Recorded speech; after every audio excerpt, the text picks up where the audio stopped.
Good evening and welcome to the special session of the City Council of Norman, Oklahoma of Tuesday, June 18th, 2019. We have two items on the agenda. The first item is updating the progress of the Memorandum of Understanding regarding the University North Park TIF. The second item is consideration of adjourning into executive session. So the presentation for the first item will be made by our City Attorney, Catherine Walker. Thank you. I'm going to stay in my chair tonight. This is a little bit lengthy. I'll try and get through it quickly. So I wanted to talk first just a little bit about what the tax increment financing in general and what that is. It's basically a tool authorized by the Local Development Act to be used in areas where investment, development, and economic growth are difficult but possible with TIF assistance. It can be used to generate new employment opportunities, attract investment to areas of need throughout the city, generating residential and commercial investment, and using the Local Development Act and the TIF as a financing mechanism. Oklahoma communities can capture both ad valorem tax increment, sales tax increment, or both. So this is basically how it works. It captures the growth in the district, and so the growth over and above the base assessed value is what funds the projects within that project area. And then, of course, at the end of the TIF, which statutorily that's typically 25 years, all of the new revenues flow directly to either the city if it's sales tax or the property taxing jurisdictions if it's property tax. To designate a TIF district, you have to adopt a project plan first that includes the boundaries of the district. It describes the proposed improvements, anticipated private investment, and anticipated public revenues. It also has to include a list of the estimated projects and the project costs. It goes through a review committee process. That review committee is made up of local taxing jurisdictions by statute. You have to have 2 public hearings, and then once the project plan is adopted, it can be amended, but any major amendment has to go through a similar process. So it has to go to the statutory TIF review committee. It has to have 2 public hearings in order to be effective. In Norman, we've done 3 TIFs. The first one was the Campus Corner TIF. This included public improvements like utilities, lighting, security, landscaping, traffic controls, et cetera, in the Campus Corner area. And it was a small TIF, $1.25 million. It was authorized to be paid for by increases in ad valorem and sales taxes, but it was actually funded through sales tax only because the property taxes did not actually increase. The Center City TIF uses ad valorem growth, so just property tax growth only to fund public infrastructure improvements. This is related to the Center City form-based code we heard about just a little bit ago. And it was designed to make some of those public infrastructure improvements or to fund those improvements so that redevelopment could occur and it wouldn't be more costly and more difficult than development elsewhere in town. And then, of course, the University North Park TIF, which is what we're going to talk about tonight. So that was adopted back in 2006 through the adoption of an ordinance that created the Tif District. The project plan had to set forth the project boundaries. It goes roughly from Robinson to Tecumseh, I-35 to Flood Avenue. That's the project area. The increment district where the money for the projects is generated is actually from the airport to I-35, Robinson on the south, Tecumseh on the north. It called for over $54 million in projects to be funded with this tax increment. It included traffic and roadway improvements, a hotel conference center and cultural facilities, legacy park, lifestyle center, and economic development. It was implemented over time since 2006 with a series of contracts. We have a master operating agreement, 6 development agreements, master financing agreement, and an economic development agreement. Over time, it's generated quite a bit of revenue, over almost $90 million in sales tax within the TIF. Of course, a percentage of that goes to the public safety sales tax, so a little over $11 million. And then over $4 million of sales tax generated within the district has gone to Norman Forward projects so far. And then transfer adjustments were included in the project plan as an attempt to protect the city's general fund from businesses relocating from elsewhere in Norman into the district. resulting in about a little over $62 million in the net incremental sales tax. And then that gets split 60-40 between project costs and the general fund. In addition, we've had ad valorem taxes, and I should say that gets split 50-50. So the growth in the area, 50% of that goes to the taxing jurisdictions, the school, the health department, the libraries, et cetera. And the other half goes back into the TIF to fund these projects. So I'm going to go through each category in the project plan briefly, just to kind of give you a little bit of background of where we started.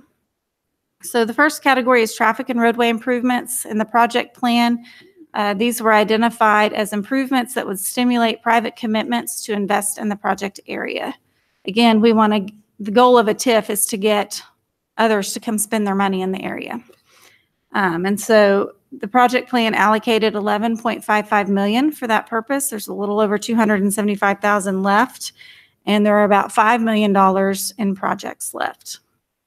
Council has taken a couple of different actions related to these improvements specifically. Development Agreement number 1 back in 2006 set the preliminary budget for these traffic improvements. It called for the developer to be responsible for any improvements that were listed that exceeded that total allocation of $11.55 million. And then in 2012, we adopted Development Agreement number 5, which sequenced the remaining improvements and updated those budgets. The second category is the Conference Center Cultural Facility category, and the project plan describes this category, or the purpose of this category, to construct a conference center and accompanying museums and other cultural facilities in order to secure a first-class hotel. The original project plan allocation was $16.5 million, and there have been a number of development agreements related to this, and it's evolved over time. Originally, the idea was, John Q. Hammonds, who constructed the Embassy Suites, would also construct the conference center and then turn around and sell that to the city for $15 million. That was Development Agreement number 2. UTC donated the acreage for that conference center to the city. It was about a $4 million value, and we turned around and donated that to John Q. Hammonds with the idea that we would then purchase that land and the conference center on it back.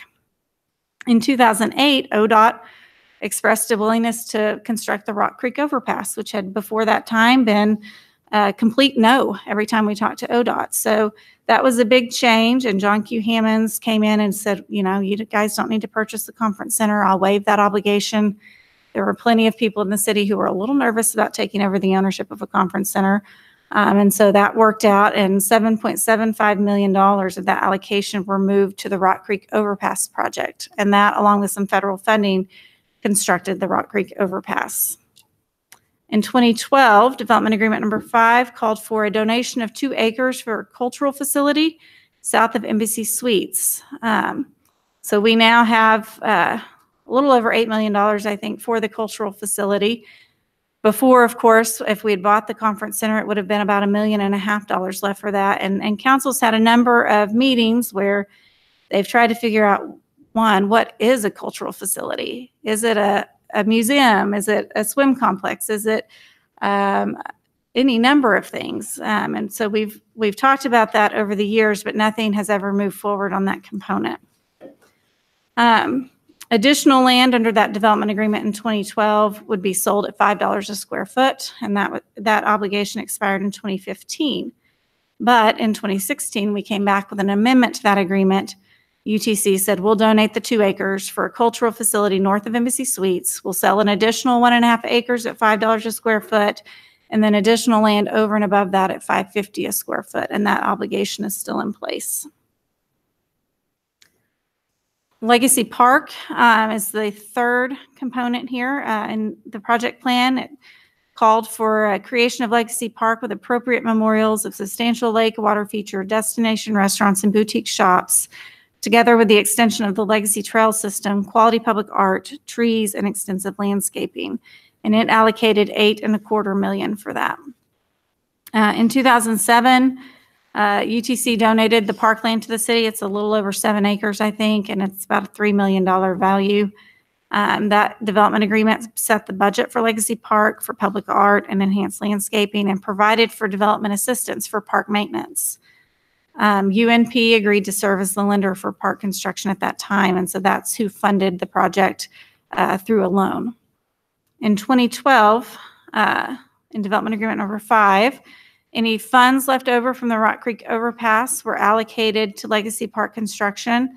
So that was about $1.5 million left. UTC and UMP committed to request a business improvement district, the bid, to be created for park maintenance. Basically, this means that the property owners in the district are being assessed every year and paying for a portion of the cost of park maintenance.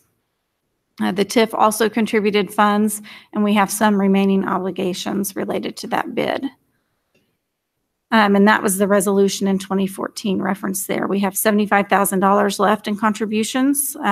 So coming in July, I anticipate bringing forward an ordinance adopting those bid assessments for the next year. And so our contribution would be $50,000, the TIF fund contribution, and the property owners will be paying $150,000 for that park maintenance. The next year, we will pay $25,000, they'll pay $175,000. And then for 2 years after that, because the bid runs for 10 years by statute, they will pay a full $200,000 annually to maintain the park.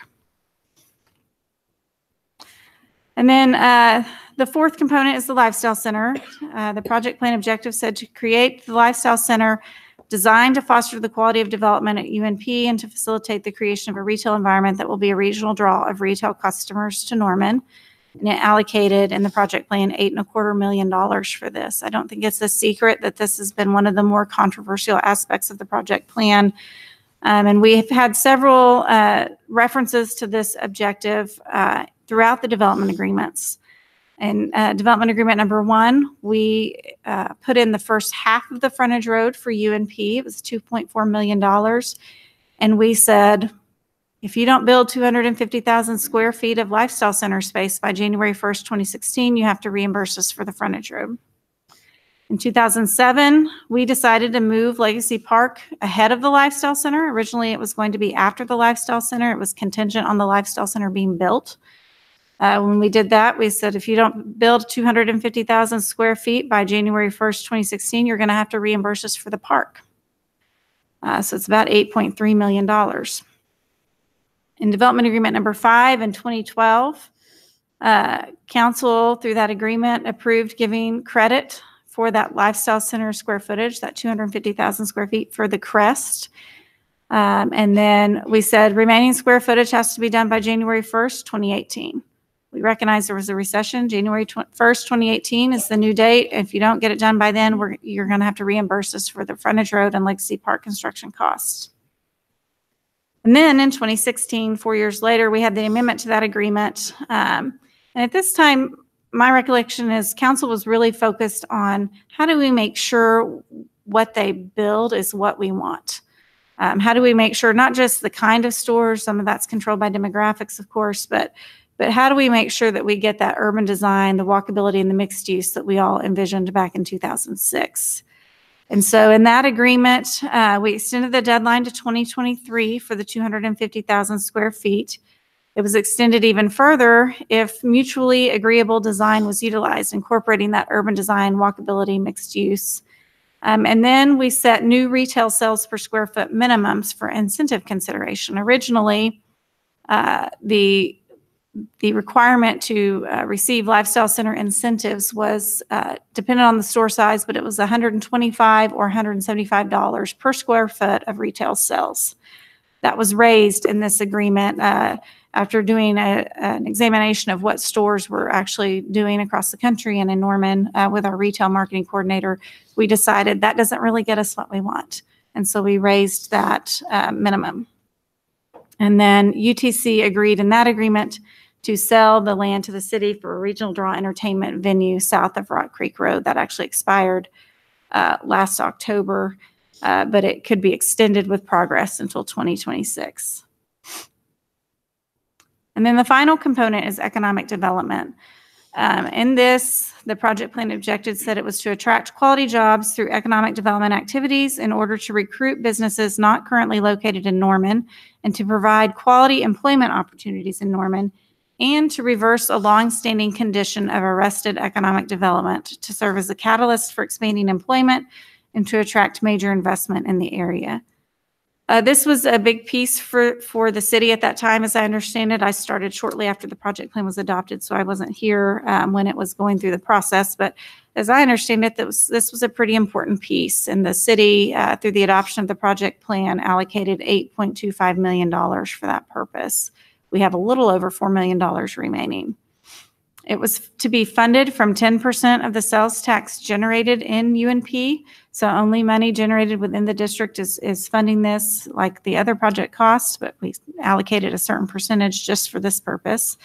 And then 50% of the ad valorem taxes on the economic development land, which there's 60 acres of economic development land, fund those project costs. And an additional economic development sales tax increment, which is not something we've ever implemented, but it was allowed for in the project plan. Currently, Norman Economic Development Coalition handles the economic development activities for the city. That's a coalition made up of the City of Norman, the Chamber of Commerce, University of Oklahoma, and Moore Norman Technology Center. And together, those entities work to bring economic development activity to our community. Council took several actions related to economic development. It was, of course, mentioned in the original agreement, the master operating agreement, saying that those economic development funds would be used to provide and foster new quality employment opportunities, meeting the state quality jobs criteria. And then it set forth the terms for the first time for the transfer of economic development property to the city or its designee. NEDC is our designee. That was set forth in the Economic Development Agreement in 2010. That are designee to administer the economic development components of the plan. UMP agreed then to sell land to NEDC at a reduced cost, and the city authorized, or the TIF authority really authorized the issuance of notes up to $16.5 million to finance economic development project costs supported by those economic development revenues. In 2014, in Development Agreement number 6, we had our first agreement with an employer, and that allowed for economic development revenues up to $770,000 to be refunded for new quality jobs created by Emmy over 10 years. And then finally, sorry, this is a lot to read. The purchase and sale agreement between NEDC and UNP was first entered into in 2008, and it was amended a couple of times, and that $1.25 per square foot was extended a couple of times, where UMP agreed to sell those 60 acres to NEDC. They also agreed to have 40 acres available for NEDC at market value, and UMP has some pretty significant repurchase rights with that transaction. The city and the TIF authority approved a pledge of $1.3 million in economic development revenues as security for the land purchase and the infrastructure loans that were funded by Republic Bank and later by a consortium of 11 banks in town. The land was $4.1 million, the infrastructure $3.6. They got a grant from the Federal Economic Development Administration of $2.5 million, and then some industrial access funds through the state. Then, as I said, we have a quality jobs incentive. And in 2017, the TIF authority appropriated $3 million in those economic development revenues from the TIF to pay off the infrastructure loan. So over the years, the TIF has been difficult, I think, for all the councils that I've worked with, certainly. And, you know, some don't agree with the TIF to begin with. Some wonder, you know, is it working the way it should? And it's a struggle for the community as well. And you know, I fully recognize that. But in recent years, we've had revenue issues more and more. And so the direction from council has been, how do we address these general fund shortages? And they've looked at a number of options. The TIF, you know, I said earlier, most TIFs are 25 years. That's what's allowed by statute. And that's what's allowed here. However, in about the revenues are coming in early enough, quickly enough, that the TIF could expire naturally sooner than the 25-year deadline. I'll talk more about that in a minute. We could change the increment allocation. We could repeal the TIF ordinance with or without the developer's cooperation. And these are all things council has discussed. If the TIF were allowed to expire naturally, although it has a statutorily set end date of May 2031, we could end it earlier. We think we'll have sufficient funds to fund on all project costs by December 2020. That's something council's looked at. They've looked at changing the increment allocation. That was last August, I think, Finance Committee talked about that, and then it was talked about again throughout the fall. And if you reduce the sales tax apportionment from 60% to 5%, you could collect the full increment or the full $54 million by the end of the year in 2028. If you reduced it to 10% from 60%, you could collect it all by 2027. But we haven't really had consensus. And this year in particular, well, really beginning last year in particular, the general fund situation was such that council really wanted to address it by ending the TIF. And so that's what we've been focused on these last 6 or 7 months, especially. So option 3 is repeal the TIF ordinance, repeal it, no agreement with the developer. And so I want to talk just a little bit about that. And I'm going to be really careful here because I represent the city and I believe there could be possible litigation. So I don't want to get into a lot of the risk of litigation in this meeting, but I do want to give you some idea of what we could be facing. And so there are a lot of agreements, as I just highlighted, with all having to do with all of these project plan obligations and authorizations. And a number of these promises were made by the city. They were made by the other parties, and they were made in reliance on all of the project costs being expended for the purposes set forth in the project plan. That's the benefit of the bargain for everyone. And so this is the argument I think we would see if we repealed it without an agreement with the developer. You can see there a lot of land has been donated to the city or sold at a reduced value. We've spent a lot of money on traffic improvements. We've spent money on economic development and a number of other things. And so there's a lot of things at play here. And although you could repeal the TIF ordinance without changing any development agreement, every development agreement is tied in to the TIF increment. Every single one of them. And so there's an argument that you've got some issues there if you repeal that TIF ordinance and you don't address any of these agreements. There's a provision in the U.S. Constitution, the Contracts Clause, that talks about how the government cannot absolve itself of contractual obligations through legislation. And so that's the concern here, and that's how do we deal with these obligations, and how do we repeal it in a way that doesn't put the city at risk for litigation has been the issue. And that is why council talked about option 4, which is, can we repeal this and get agreement with the developer on how to end this TIF? How do we address the outstanding project costs and agreements and avoid the exposure to liability? Oh, I'm sorry. Councilmember Bierman has a question. Sorry. I'm sorry. Flag someone down. Before we go on to option 4, can you talk about what we are contractually obligated to spend versus what we are just authorized to spend, and what the distinction is there? Sure. There are a number of agreements that talk about using that increment to fund project costs. And so it's really that tie-in that concerns me. We are required to consider requests for incentives for the Lifestyle Center. We are required to fund certain traffic improvements, and we've done quite a bit of that. We are obligated to provide and make available $8.5 million in economic development incentives. And so those are some of the things that we are obligated to provide. So just a quick clarification, we are obligated to consider incentive money for a lifestyle center. We're not obligated to spend it. That's correct. Okay. That's correct. Now, the agreements do set minimum requirements to access those funds. Always envisioned a development agreement would be in place for those, but I think if they checked all of those boxes, we would be hard pressed to turn that down. And so that's something that we've got to, that we're at least trying to address. And for the cultural facility? The cultural facility, you know, it's talked about throughout the project plan as being done in conjunction. I can't think of the exact language, but it was on a previous slide, in conjunction with the hotel and conference center. Originally, there was just $1.5 million left for that. You know, that could have been used to leverage for an expo center or something else, who knows. But it's an authorized project cost. And I think the argument that you will see from other parties to these agreements are, we did all of these things in anticipation that all of those project costs would be spent on the things you said they would be spent on.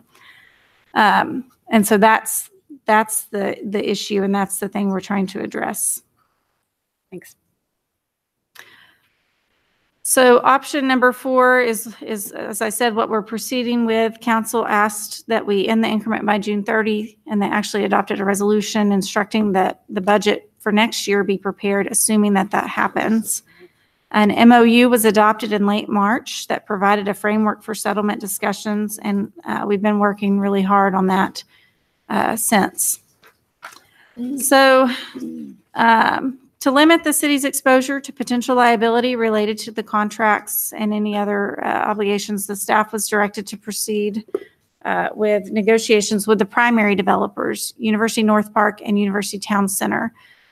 University Town Center is the primary developer for the south half, so Rock Creek south to Robinson, and UNP is the primary developer for the north half, Rock Creek to Tecumseh. And so the direction was, you know, figure out how to end the TIF early, what contracts need to be amended, and what project plan amendments would need to occur. We think we'll have about $15 to $17 million available by June 30th for project costs, for those remaining project costs, but we have about $25 million remaining in authorized project costs. So the negotiations have primarily centered around that delta. Where does the $10 million get cut from? And so, as I said, the memorandum of understanding was adopted and gave us the framework and a timeline. Councilmember Carter. All right, one quick question. So in terms of this MOU and the motivation and the reason that we did it is because, can you elaborate? We did receive a letter with the, I don't know if I should use the word threat, but the possibility of litigation. Could you expand on that for a second, which motivated us to move into this MOU? Sure, and it's all moved pretty quickly. So going back through some of the history back in February was a good reminder for me. But we did receive a letter from UNP and UTC as they heard more rumblings about the city ending the TIF early, ending the increment early without working out an agreement with the developers. And they did a couple of things. They mentioned litigation, mentioned a desire to settle it and figure something out. And in one of the letters, they mentioned, you know, maybe we could come to some agreement on this cultural facility land. Maybe there's an opportunity there that could benefit you and us as part of this settlement.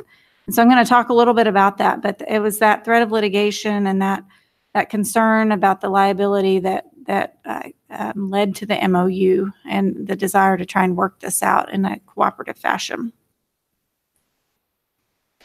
So as I said, we have $8 to $10 million in cuts to authorized project plan costs to hit our $15 to $17 million we think we'll have by June 30. And the reason, you know, it's June, 18th, and we don't know how much we'll have, and I know that seems strange. The reason there's still a range there is because there's a lag in sales tax collection and there's a lag in ad valorem tax collection. So even though properties have been assessed this year and would be included in that, we don't have those funds yet. And so we've been working off this estimate. And so in approaching negotiations, I personally, you know, tried to assess what is important to the city. As I said, Lifestyle Center has been controversial from the beginning, it seems like, with this project. So obviously what's important to us and what seems to be more comfortable for the city is, and the citizens, is public infrastructure, economic development, and then with this letter that Councilmember Carter mentioned, the Norman Forward projects. And so that's been my focus in the negotiations. So as far as public infrastructure goes, of the $15 to $17 million, we've worked really hard to secure sufficient funding for the remaining traffic and roadway improvements. If you ever drive Robinson, you know we desperately need improvements at I-35 Drive and Crossroads Boulevard. That's waiting on some federal funding as well. It's a pretty expensive project, but that's an important project for people that live in that area. We also have planned from the beginning improvements at Tecumseh Road, both at the Interstate Drive on the east side, the west side, and then at Flood and 24th. And then we've added in a contingency of 10% there. So a little over $5 million in the current proposal for public infrastructure. For economic development, this was another important piece to us and our partners at NEDC, and there's $3.4 million remaining in that original allocation under the project plan. It seems straightforward, but this is really one of the most complex pieces of the puzzle. As I mentioned earlier, UNP sold 60 acres to NEDC several years ago for a reduced price of $1.25 a square foot. But part of that bargain included some pretty strong and valuable repurchase and cure rights. And so part of the challenge has been, how do we address those rights in a way that's fair to UNP and fair to the city and fair to NEDC? And so the new proposed allocation now is $1.425 million. That seems really low, except that UMP has agreed to purchase the 30 of the 60 acres from NEDC at a minimum price of at least their debt for the full 60, which is $3.4 million. That's subject to NEDC approval. I think they're considering that this week at their board meeting, And then NEDC keeps the remainder of the 60 acres. Right. They keep So 30 acres. Right. So part of the difficult thing about this land is that the corporate center piece is all office space, and we don't really have a shortage of office space in Norman. And so it's been harder to move on that piece of the project. But we know we have a shortage of industrial land. I remember Councilmember Cubberly in 2007 talking about that shortage. And so 30 acres of the 60, and this is the 30 acres NEDC would be keeping, is the Advanced Manufacturing Center. That is for industrial use. And so that was an important piece to try and protect and give NEDC the tools it needs to move forward on developing that land and bringing new businesses to Norman.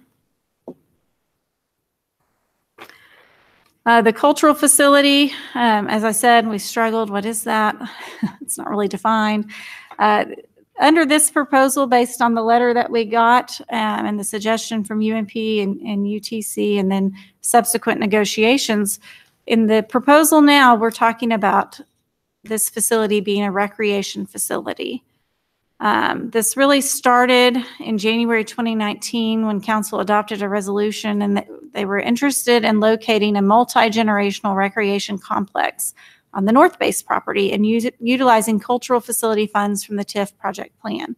This would have been the senior center, the multi-sport facility, and the indoor aquatic facility. So UMP and UTC approached us and said, we'd rather, work with you to get that located in University North Park proper in the development instead of at North Base. And so that's one of the things that we've really been working on, is choosing the location and agreeing how much and how the cultural facility funds would be used. And as I said, the project plan just sort of, joined it in with the conference center and said to construct a conference center and accompanying museums and other cultural facilities in order to secure a first-class hotel. So not a lot of guidance in the project plan other than some connection to the conference center. ADG was engaged to develop a comparison of the North Base site. They actually had, UNP and UTC had actually suggested a couple of different sites. So ADG looked at 3 sites and looked at a comparative site analysis matrix on site considerations, urban impact, access considerations, and financial considerations. And the UTC site was ranked first in the ADG analysis. I want to talk a little bit about our original idea to put this in North Base, just to give you a comparison point for the other location. So we also have an MOU with OU to acquire property North Base for the indoor aquatic facility. At that time, it was the Senior Citizen Center and the multi-sport facility. Since that time, the Senior Center Council's passed a resolution to put that at Reeves Park. So now we're just down to these remaining 2 facilities. But the purchase price for this land, it was 14 acres at $356 a square foot. So $2.4 million. The city would demolish, this is all part of the agreement with OU, the city would demolish the old hangar and put in some road improvements. So the acquisition cost for that land is over $4 million, considering all the other requirements that OU had included for that acquisition.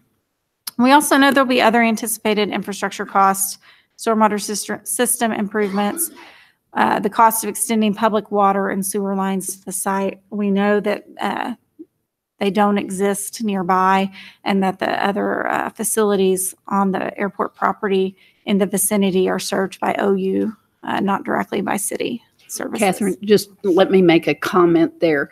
So within the original funding for those projects, there was money for the road improvements, and there was money for the demolition.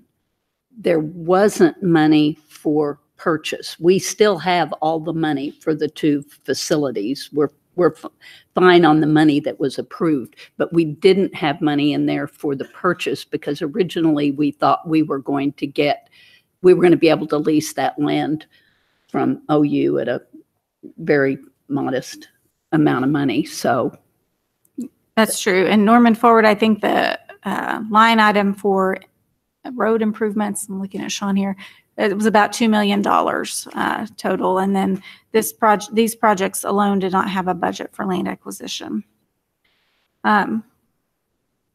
So this is the UTC site. Hard to tell, I know, but Rock Creek runs there along the north. And then along the south, that structure you see is the Embassy Suites building. This is to the east of 24th Avenue. The airport is on the right side of the property. So the cost of acquisition has been a subject of negotiation. From the beginning, I've said, you ought to donate that to us. We're going to bring this awesome project to your development. You ought to donate that to us.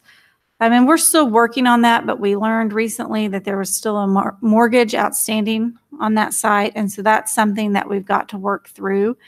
But if we were to purchase it based on the agreement that we had already made with Amendment number 1 to Development Agreement number 5, it would be about $2.3 million. There's water and sewer available at the site. Stormwater drainage is already there and provided. And it's adjacent to hotel restaurant development, which would be advantageous for your tournaments and your swim meets.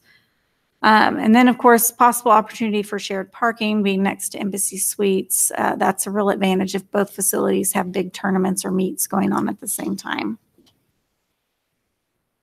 The original allocation, I think this is actually, it's actually a little over $8 million. Councilmember Scott. Yeah, just a really quick question on the cost of acquisition for the UTC site. When we had the ADG study, did it assume that we would be purchasing, when we had the side-by-side comparison, did it assume we would be purchasing, or that it would be donated? I think because we didn't know, they did not consider that cost, and they did not consider the purchase cost for the other site either. They were looking more at location and other opportunities. Okay, and so similarly with the North Base and so the UTC site is what we are also calling UMP North. It's UMP South. South. Okay, UMP South. Okay. So we didn't have, because I don't have my paper on me, the side-by-side cost comparison. Yeah, my recollection is at that time we did not know. We were still asking for a donation, but we didn't know for sure, and so we did not have them include that in the analysis because it was a question. Okay. I think I was in the impression they were donating.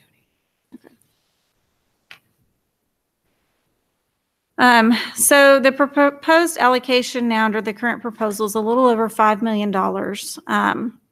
That would fund the acquisition of the UTC site. That would cover an aquatic contribution to the operations from the public schools of $350,000. Back in the early days of Norman Forward, I think it was anticipated that the schools would contribute $50,000 per year for the pool.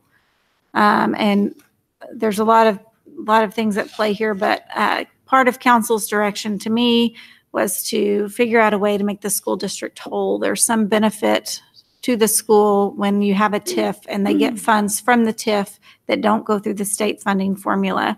And so that was an attempt. This $350,000 is an attempt to address that concern. And then I want to be clear here. I know there's been a lot of talk around the community, but the city will construct under this proposal Norman Forward projects totaling $22.5 million. That's $14 million for the pool and $8.5 million for the multi-sport facility. That's always been envisioned. That's never been off the table. That's part of Norman Forward, and that's part of what the city's obligated to do. And so I want to be clear there that under this agreement, the funds available would be to supplement that construction budget. And it would give an additional $2.4 million for the construction and equipping of those facilities. It's just coming from a different source, the TIF funds. And Catherine, if we chose this spot instead of the north base, what about the $1.5 million for the road projects and the $500,000 for the hangar demolition? I mean, wouldn't that money go back into these projects? That would be up to council. I know some of that was coming from the infrastructure allocation in the Norman Forward budget originally, so it could be used to pay for infrastructure for other Norman Forward projects. It could be used to pay for infrastructure for these projects. That's really up to council. But it would not be necessary if not on North Base for these projects. So the Lifestyle Center, back in 2006, it was the height of the Lifestyle Center glory days, I guess. It's so in this proposal, we're now calling it a town center. And really, my understanding of what was envisioned with the Lifestyle Center back in the mid-2000s was something walkable, something like you see in Allen or Plano, Scottsdale. Lots of examples around the country. But now those are more likely to be referred to as town centers. And again, it's still combining multiple uses to create an environment that people want to come to, I think is the simplest way to say it. And so, as I said, in previous amendments to the development agreement, something that previous councils had really struggled with is how do we get, what do we want and how do we get it really? And so that's really where some of these criteria are coming from. The original allocation for the town center was $8.25 million. And under this new proposal, that would go down to $5 million. But UTC wants some assurance that they will be able to access these funds in exchange for less available funding. And this is the very thing Councilmember Bierman was pointing out. Under the current project plan and agreements, they read as if, we have an option. They bring us a project. They say it checks all these boxes. We brought you what you said you wanted, but we would have to approve. We, the city council, not me, would have to approve a development agreement. And so, given the fact that council has expressed a desire to end the TIF early, UTC wants some assurance that if they agree to lower that project authorization, that they would have some ability to access these funds. And so focused really hard here on the criteria. So it has to be in the area designated as the Lifestyle Center. And so this is, again, going to creating a retail and entertainment environment, not just a store here and a store there. It must support a user that's not already in Norman. The retail incentive requirements are the higher requirements that were set forth in the last amendment to development agreement number 5, I believe. $300 per square foot for stores larger than 10,000 square feet. These are retail sales. $400 in retail sales per square foot for stores smaller than 10,000 square feet. This is something that we've looked at with our retail coordinator, looking at what are stores doing, where should that threshold be. And of course, as I said before, a lot of that depends on our demographics, what stores will come here. But how do we make sure that we're getting the sales tax that we should as a return on our investment? And so that would have to be demonstrated based on past performance in communities with similar demographics. If it's entertainment, and there isn't a sales per square foot requirement, and the reason that we don't have one in there is because entertainment can vary so much, and the sales per square foot is a little bit harder to measure by an objective standard based on the type of entertainment option. So we put in there that it must present an entertainment option that's unique to Norman. So we would not want to give an incentive to, a third bowling alley, let's say. We want something new and unique to Norman. They have to incorporate urban design, walkability, and connectivity, and any user for which incentives are requested must either purchase land or sign a lease of at least 3 years. If all of these criteria are not met, they could still request incentives, but they would have to do a development agreement and justify why do you need these incentives and what are you bringing to the table here. Currently, under the project plan, they could ask for incentives anytime up to the expiration on 2031. So we wanted to set an end date here. And so the authorization to use these funds for this purpose would expire June 30th, 2026. And we would be waiving penalties associated with the Lifestyle Center. This also has been controversial, but as I said, over the years, when we built the frontage road or half of the frontage road, we said, if you don't build that Lifestyle Center by January 1st, 2016, you have to pay us back. And then again, when we moved Legacy Park ahead of the Lifestyle Center, we said, you have to pay us back for the park. But that deadline's been extended a couple of times, and it now goes until 2026 if walkability and urban design, all those things are used. And so that's why we have the 2026 deadline in here for the authorization to use these funds. But because the developer is agreeing to end the TIF early and agreeing to having the opportunity for less incentives, that was pretty key for them, is waiving those penalties. So then if by 2026 nothing has been built, the money comes back to this, well, it never leaves the city then. Right. It could be used for other project costs, or I believe it could be, used for other general fund purposes at that point. Councilmember Scott. I have kind of a lightning round of questions, if this is the Okay. appropriate time for that. Sure. Okay. Glad I'm drinking Coke. Excellent. So, so just to be clear, the reason that we are negotiating with the MOU is because we received, as Councilmember Carter stated earlier, we received basically a threat of a lawsuit if we were to try to unilaterally end the TIF increment. And while we have the ability to amend the project plan and pass an ordinance that ends the TIF, if we were to do that, could go to litigation, we end up and then we end up possibly spending more money on legal fees, as well as the monies may not go back into our general fund budget. So this is just kind of me prefacing my series of questions. Sorry. Okay. And Councilmember Carter and I campaigned on saying no to the arena, saying in the TIF. And so this has been a really big deal for us. I feel like we're starting to see we're coming full circle. Almost been on council for a year, so I'm excited. So that's the point of the MOU, is so that we basically don't get sued. Everybody can walk away kind of satisfied and also a little bit not satisfied. So some people think that the lawsuit could be baseless. Is the clause at the bottom of option 3? This is what you said would be the basically basis of the lawsuit if it were to come to that. Is that correct? It could be. That is a provision that's prevents governments from legislating away any contractual obligations. But there are a number of other claims that could be brought. And we've discussed these in executive session, and I hope to discuss them again tonight because we've got some more information with you. But I just want to be clear here. This isn't just an empty threat. I've seen the petition. I've seen a brief in support of one of the items in the petition, and I can tell you a lot of time has been put into that petition. And so although we want to work it out, all the parties do, it's certainly cheaper than litigation. So basically, yes. It's not just an empty threat from Okay. a letter a few months ago. Thank you. And so I feel we are stewards of our budget, which we just passed, assuming that we in the TIF and the funds come back into our general fund, all of these sales tax dollars. I know many of you are here primarily to talk about the Norman Ford projects and the Aquatic Center, but this has been another critical piece for us is the actual increment. So we need to get this out of the way as well.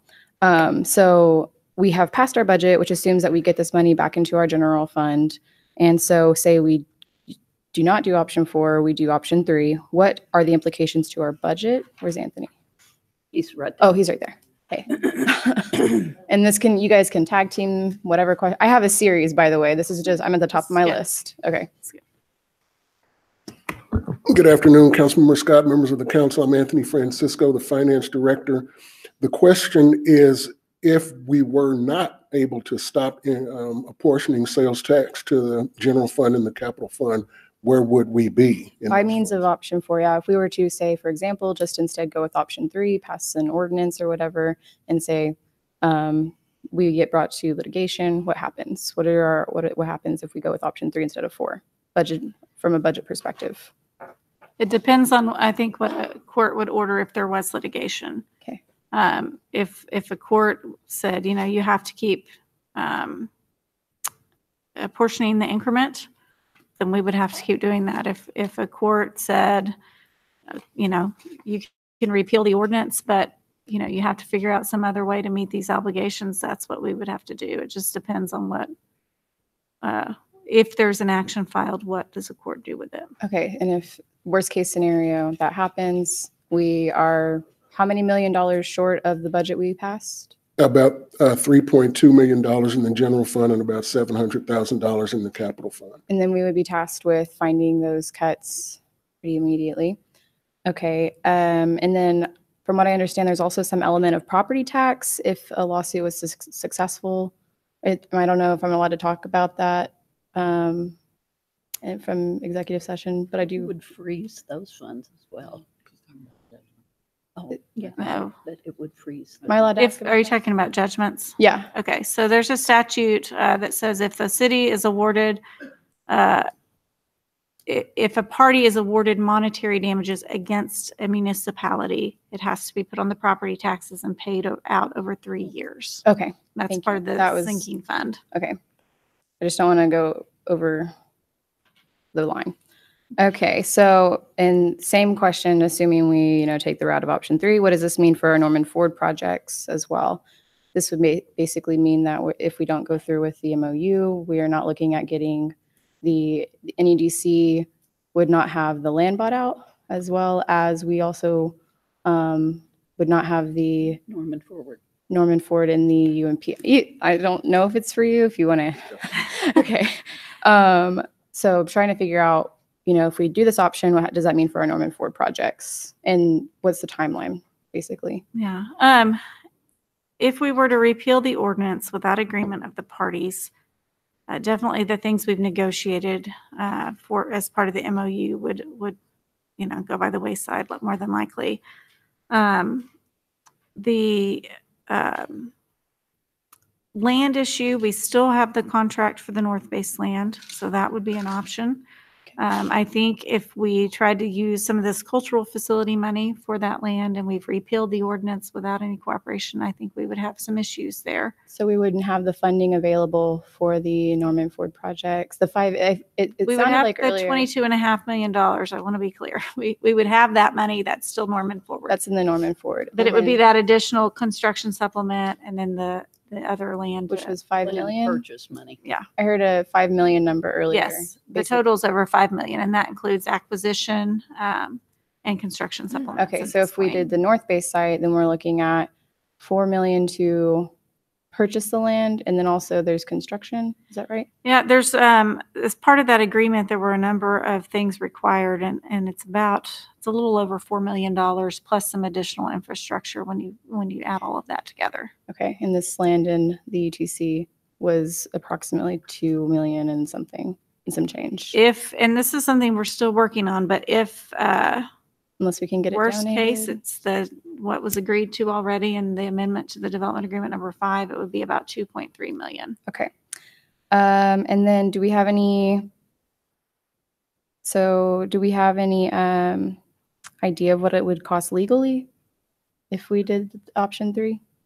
If a lawsuit is filed, you know, I don't have any good estimate on how much that would cost. I can tell you for sure that we would send that outside to another firm. It will be document intensive and take quite a bit of time. I mean, I can give you some points of reference. On your June 25th agreement. We'll have an appropriation for outside legal fees. And so I can tell you a little bit about just a couple of recent cases and what they've cost. We've had a couple of zoning matters that you all know have been appealed. And so far, we've spent about $60,000 on those, and we've not done depositions yet. We've just done a little bit of discovery. So it's expensive. Okay, so we have a threat to our budget that we've passed, the Norman Ford projects, and the legal fees on top of that is kind of what I'm understanding.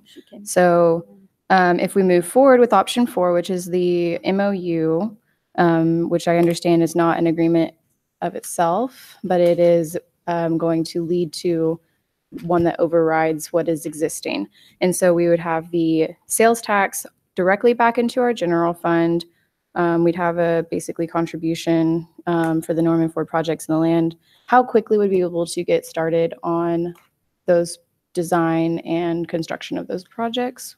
I don't know. Well, we've actually last week started interviewing design firms for the senior citizen center, the pool, and the multi-sport facility. Okay. So once we have the land, I think we can move pretty quickly. Like the week after, as soon as you have the land. I'm almost through, I promise. I have like 3 more questions, I think. So yes, the Norman Ford projects, moving quickly on those. I had some emails about waiting for the senior center to be built before we can do the Norman. I said I don't see why we would have to wait. Am I that's accurate? Okay. Just wanted to clear that up. I did receive a few emails, people asking if we would have to wait for the senior center to be built. I didn't think we would have to. I think that we can move forward on these projects simultaneously if we acquire the land. Yeah. Okay. Exactly. So when would we see money back into our general fund, assuming that we move forward with option 4 in the MOU and getting this done by June 30th? When will we start seeing that sales tax goodness? The apportionment of sales tax is envisioned to start in July. So assuming we stick to the MOU terms, it would be late July. Okay. Okay. I heard earlier that the NEDC was going to be discussing the land this week. Is that right? So does that agreement impact what we're doing here, whether the NEDC accepts this buyout of 30 acres? Yes, they'd have to be willing to sell it. I can tell you their legal representation has been involved in these calls. Okay. And so they're going to get before their board on Thursday, I think, and discuss that and get the formal approval they need. Okay, and so we are talking about, my last question again is having to do with the Norman Ford projects beginning construction. And if we build in this area, we are still going to see that money directly back into our general fund from whatever sales taxes generated. And one of the reasons I've heard many arguments for putting the Norman Ford projects in the UMP South area is because there is easy access to retail, hotels, and restaurants. Yes, thank you. Food, which is a necessity. So we would see all of that back into our general fund.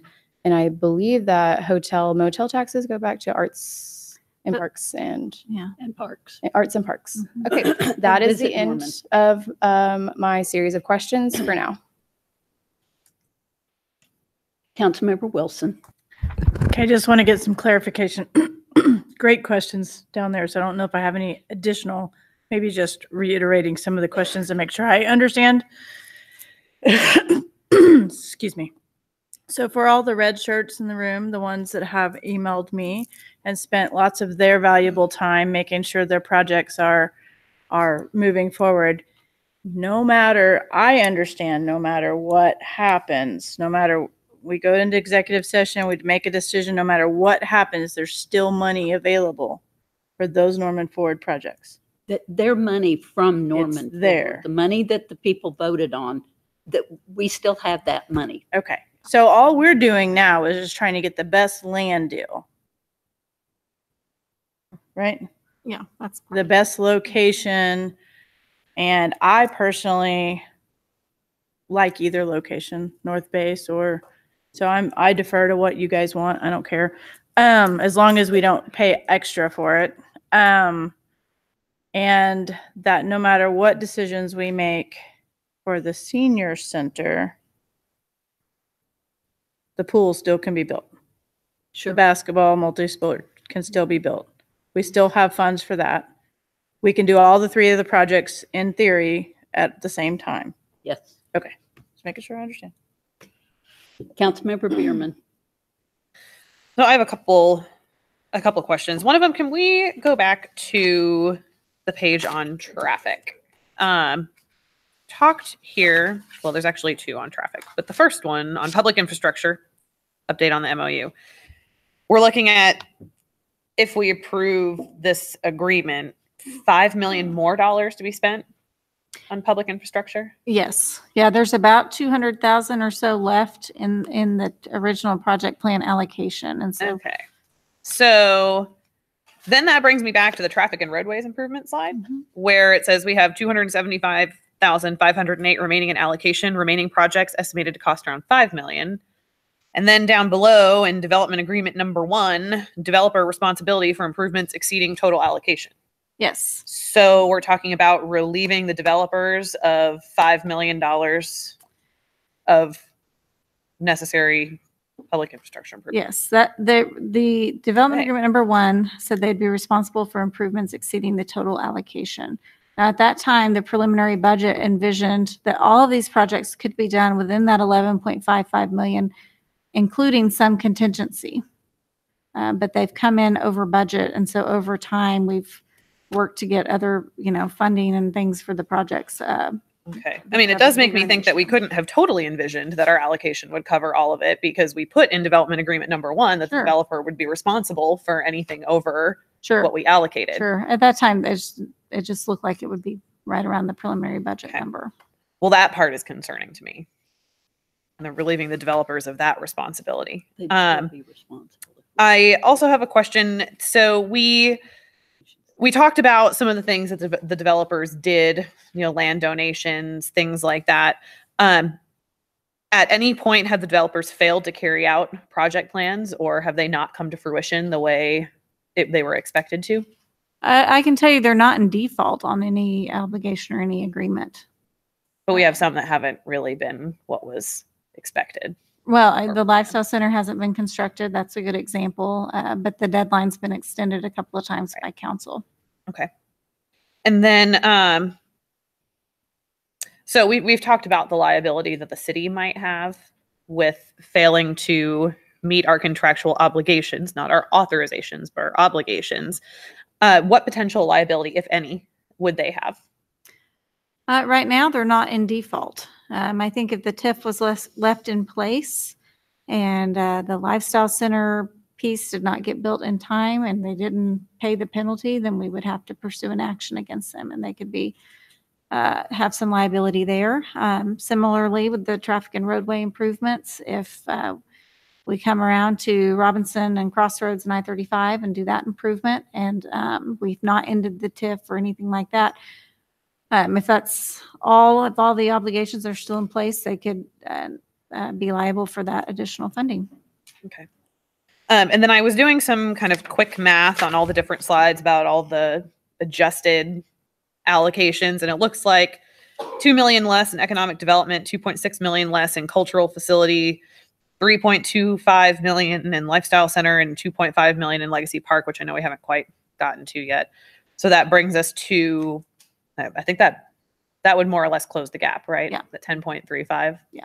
Okay. And that's including the extra 5 million that we're spending on public infrastructure. Right. Okay. Right. I will probably have more questions later. Just before I get there, I wanted to make sure that I had all this stuff clear. Councilmember Clark.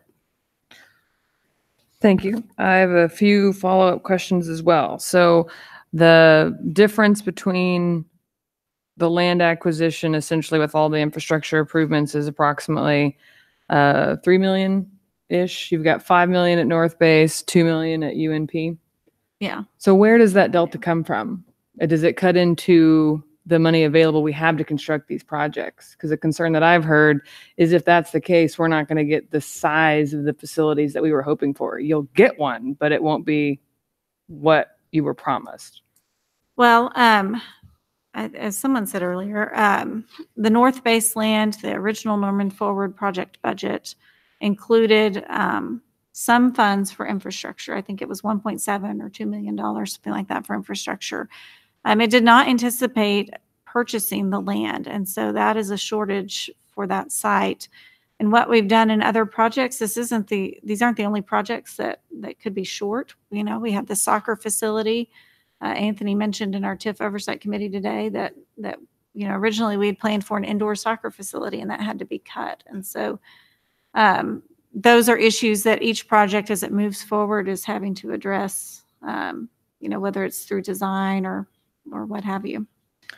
So those essential infrastructure costs could potentially develop into harming the project plan, if you will.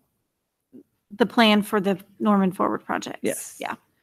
And then in terms of being site ready and ready to turn some dirt, it would sound to me like the North Park site, it will have the fastest opportunity. So we can have design plans tomorrow, but how long will it take? And this may be a question for Sean.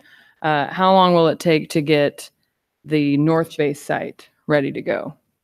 Or Judd? We'd have to do some due diligence as far as, especially regarding the hangar. You know, we have some asbestos issues there we know we have to deal with. And so if we go with North Base, we will be tearing down the hangar. That is a requirement of the agreement with OU. Whether or not that could be amended, I haven't talked to them about that particular provision, but. So in terms of supporting youth sports, in terms of basketball and other things that are played at the hangar, where are they going to play while that's torn down and we have no site for them? That's a challenge for that site. And again, Mr. Foster, I know we've done some preliminary research because at one point we were ready to go on OU and things changed, and as they have been, how long do you foresee the stormwater, water and sewer, and road improvements? Can that be done concurrently with construction of the site? That may be a better question for Sean, but I believe they can be done concurrently. Okay. Would that be correct? And, but again, we haven't done any due diligence on the North Base site in terms of any further site analysis or any analysis inside the building. We haven't been given access to that. And so all of that would have to be done. It's hard to guess how long it would take, but we would have to do assessment of the site to see what might be on it or under it and in the building. And that has been done at UNP site? Not that I know of. I think it's raw land, and what we know is the surrounding infrastructure is in the water and sewer lines and those things, the utility lines and things of that sort that have been put in around the perimeter.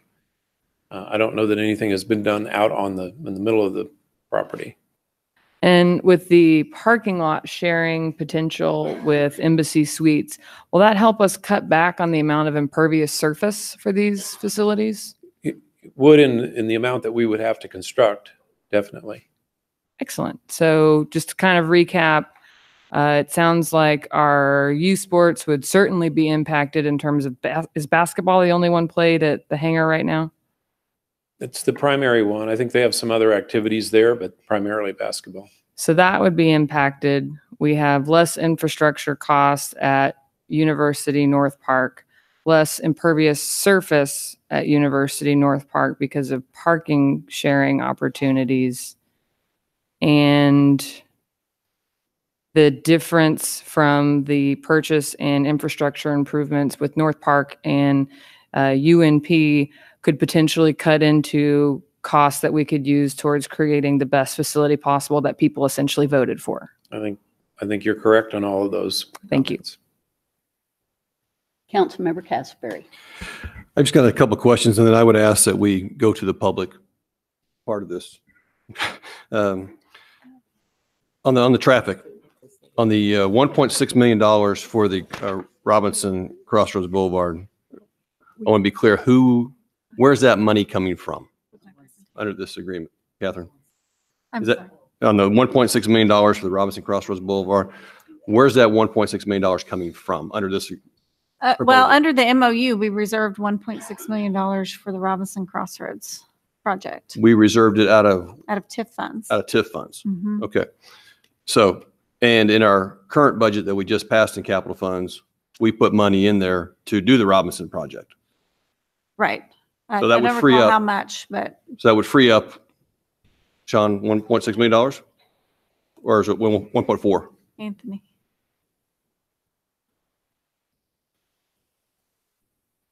Councilmember Casper, what you did with the budget was to put additional capital funds to cover a portion of what would have been the federally funded portion of the project. You've already got the money in the bank for the TIF funds on that project.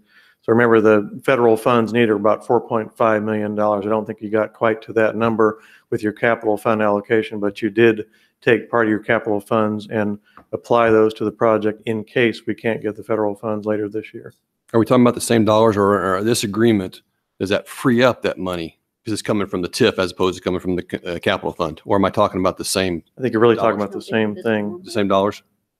Isn't this more? It's different dollars, isn't it, Anthony? Yeah, we already have the money. Well, I think we've got it in both places is what I'm, The funds that have been allocated in the TIF, the $1.6 million, is the local match for the federal funds. So it's not the same money. You still need what you discussed in reserving in the capital fund balance was the federal fund. we need both. So this is You going need both. okay, so it's not going to free up. It's any- not freed Okay. up. That's what I want to be clear about. I think it's obvious that the UMP South area is the best place for the swim and multi-sport complex.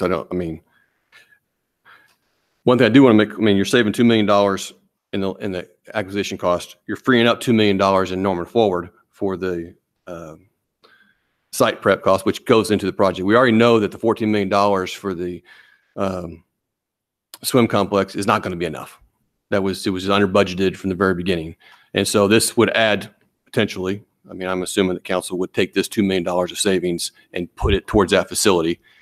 And they're also talking about adding $2.3 million of construction supplements. So you're adding about another $4 million to Norman Forward projects, whether it goes towards the swim complex, basketball, or something else. That's $4 million more going to Norman Forward for those projects. So, and I also think that if for some reason we do choose the North Base project, I won't be on council, but I certainly hope that we would not tear down the hangar until the other facility was torn down or completed. So there would never be any gap in service, that we would finish the multi-sport complex first, and after it's completed, then you tear down the hangar. I would think and then make it a parking lot or however you want to do that. But I don't think you tear down the hangar while you're under construction. If I'm not tearing down my house while I'm building a new house, I'm going to build my new house, and after I move into my new house, then I'll tear down my old house or I'll sell my old house. So I'm hoping timing-wise, we're not going to do that. So I assume that's what we're doing. Okay, so if we could, I'd like to. Yeah. So if you could speak briefly, It'll and be then so I do quick. think it's a good idea. We have lots of people in the audience that Yes. want to make comments, and so. I'm usually pretty quick. I forgot to ask a question earlier. It was about moving forward with option 4 in the MOU. Is there any threat of litigation on that option? Option 4, if we're able to settle this, we anticipate project plan amendment coming forward quickly, and then a development agreement that would sort of tie up all the loose ends and amend all the previous development agreements And the money goes back into our general fund. to allow that increment to end June 30. So no threat of litigation. That was my original question. Right, that would be a settlement of any claims for litigation. And so no wasting money there. The last thing I had was, I have said this like twice so far, and I'll say it again. wherever we put these Norman Ford projects, I need to have a sign on Tecumseh telling people to exit on Tecumseh to get to our aquatic center and multi-sport facility. It must be, please, ODOT, I don't know who it needs to be, give us a sign. I do know somebody at ODOT, but he's up in Tulsa, so. Shout out, he's watching, everybody say hi. But, so yes, sign please, and then thank you all for coming to share with us, and we're ready, I think. Okay, we have a ton of people, I think, for swimming. We have some people from multi-sport. And so if you guys have kind of talked about who's going to present, so I don't think everybody wants to get up and present. So, or maybe so. But I want to make sure, and if any DC wants to say anything, and the multi-sport people have a chance to talk as well, and other folks too. Thank you. My name is Alva Brockus. I am a member of Ward 4. I live at 1228 Leslie Lane. I sort of appointed myself representative for the swim community. If the swim community wants to stand up so they can see how much of this is here. We're representing competitive swimmers. We're representing babies that need to learn to swim so they're safe. We're talking about adults that need to learn to swim so they're safe. We have masters swimmers in Norman. We have triathletes that swim at the lake because they need some place to swim. So we're talking about 0 to 90, all abilities, all genders, all everything. It doesn't matter who you are. This is a facility that would apply to everybody. We were invited to have an input on the UMP TIF resolution. We don't, as a community, want to express an opinion on how you all resolve the TIF. I guarantee you everybody sitting in here has an opinion, but as a community, we care about one thing, and that is getting a building built.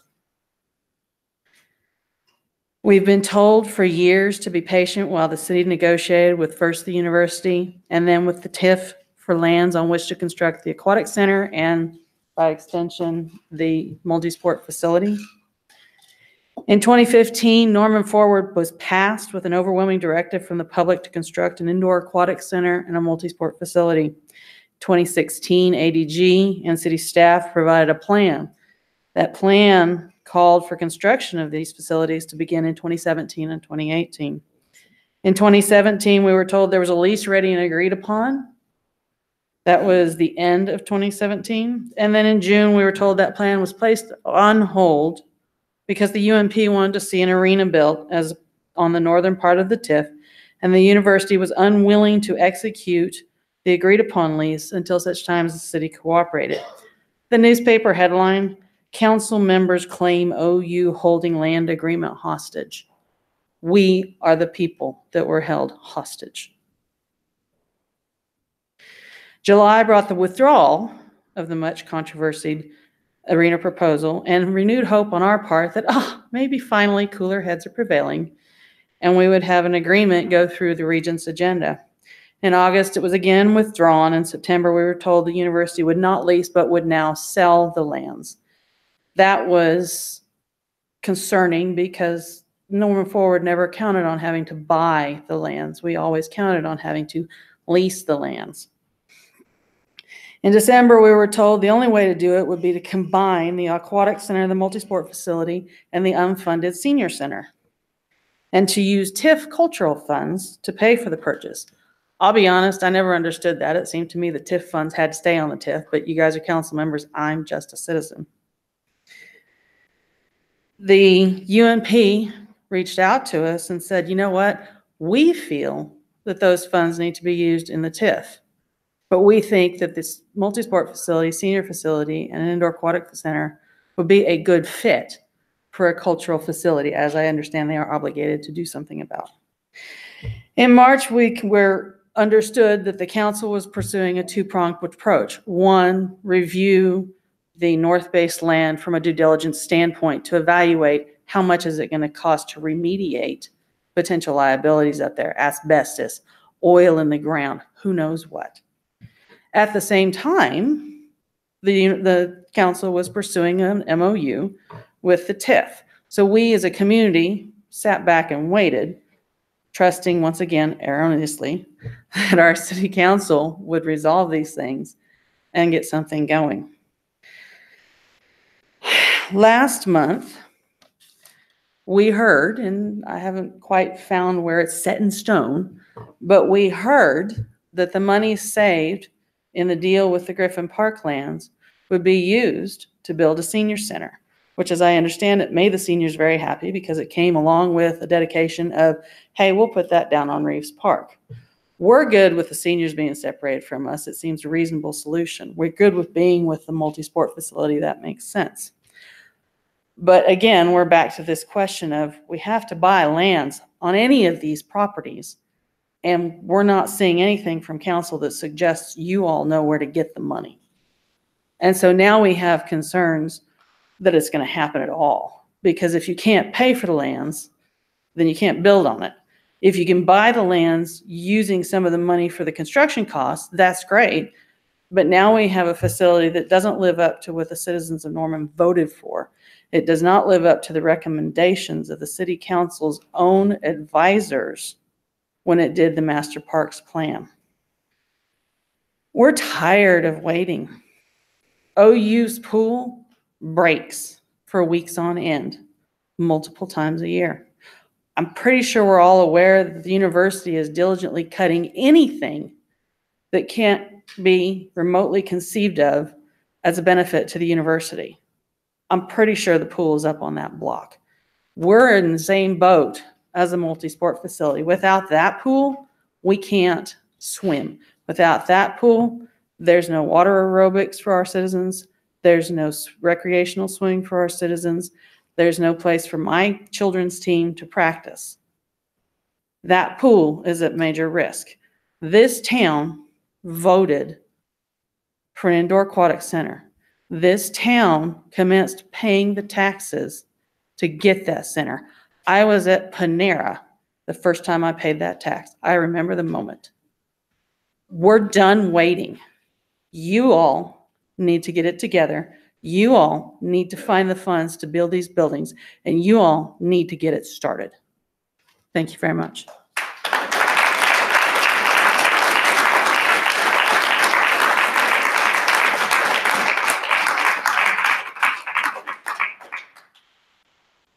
I think that was well said. I think that the council bears some responsibility for what has happened, and I think it is time for us to move forward. Do we have somebody from Multisport? Yes.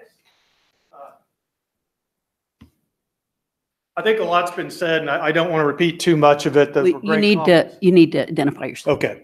Rob Norman, Ward 3, 4604 Greystone Court. I have just finished up a term as president of the Norman Optimist Club. There's some other things I do in a paid hat that I'll have some comments about a little later on that I actually think are relevant and would be helpful. First, some educational matters about some questions that came up about the Norman Optimist Club. First of all, the city can have access to that place anytime. It's a pretty open door. I don't think anybody's been at odds about that. It just hasn't gotten around to doing it. Second of all, as an educational matter, in a period of about 6 to 8 years ago, there was an older Norman Forward plan, so to speak, for the hangar, which involved about a $5 million renovation that was going to be taken care of by private funding. It turned out to be too much for a little private Optimist club to bite off, and a decision was made, for better or worse, probably for better if we get it done, to go with a Norman Forward option of a much better and a much more fundable facility. During that process, a prior generation of Norman Optimist Club leadership did have a lot of due diligence done on the hangar, a lot of planning done on the hangar. The study was done by an architect group that study would probably be relevant and useful for the city for their purposes today. One of the things did identify where the asbestos was. One of the things did, in maybe something slightly short of a hard bid, estimate the costs of asbestos remediation for a renovation project essentially the same as demoing, to be about $250,000 in 2013 numbers. And we have that document if it would be relevant for the city's consideration. It may or may not be. But anyway, moving on to some other educational matters. So we know there is asbestos. We know in cost of $2,013 what it would cost to renovate it. We also know the human costs of putting the facility up at North Base is going to evolve a lot more than just what's the best land deal. I think it's become pretty clear that the best land deal is at UMP South. And the biggest amount of land to build the projects is at UMP South, 17.9 acres versus 13.5 acres. North Base has moved like an accordion over the years. It's moved from 11 to 16 to 13.5. It really isn't big enough to build these projects to scale and to keep the hangar up. So some very poor choices and compromises are going to have to be made to put these two projects at North Base. First of all, the hangar may need to be demolished, and whether that's done before, during, or after the construction of the new projects, that's going to cause a lot of disruption and a lot of interruption. Even if you demolish the hangar after the new facilities are up and running, you're going to be in a Lindsay Street type situation where you've got facilities over here trying to deal with demo going on over here, and an amount of time that's going to involve interruption or disruption both ways. That's going to happen. If you do the projects at North Base, I think it's become clear that you're going to have to dip into Norman Forward construction funds to do it. And once we get this deal done, I'm very optimistic we will. And once we decide we're going to have this TIF thing settled and put these projects on UMP South, our focus is going to move to two things. One is to make sure we get rid of concerns that we're seeing already wherever these projects go, that they're going to be scaled back. I think one great thing about UMP South is that's a place where we don't have any more excuses to do the projects on the scale promised. And I'd remind you the scale promised for the multi-sport facility is 12 courts, not 4 courts, not 8 courts. I can pull out the PowerPoint that was presented in this room in 2015 that has it up there in black and white. 12 courts that can be used for basketball or volleyball. That's a promise we want to hold this group to. And I'm sure the Indoor Aquatic Center folks have some pretty hard things that they want to hold this group to. If we go to North Base, I'm afraid what we're going to end up with is we're going to end up with a demolished hangar. We're going to end up with a new facility on the cheap that's probably going to have about 4 or 5 courts again. And we're going to have replaced a 2-lane facility with potholes with a 2-lane highway without some potholes. And we're not going to really have gained anything by going up to North Base. Now, what can happen with the hangar if we don't destroy it? Well, we've got all kinds of options.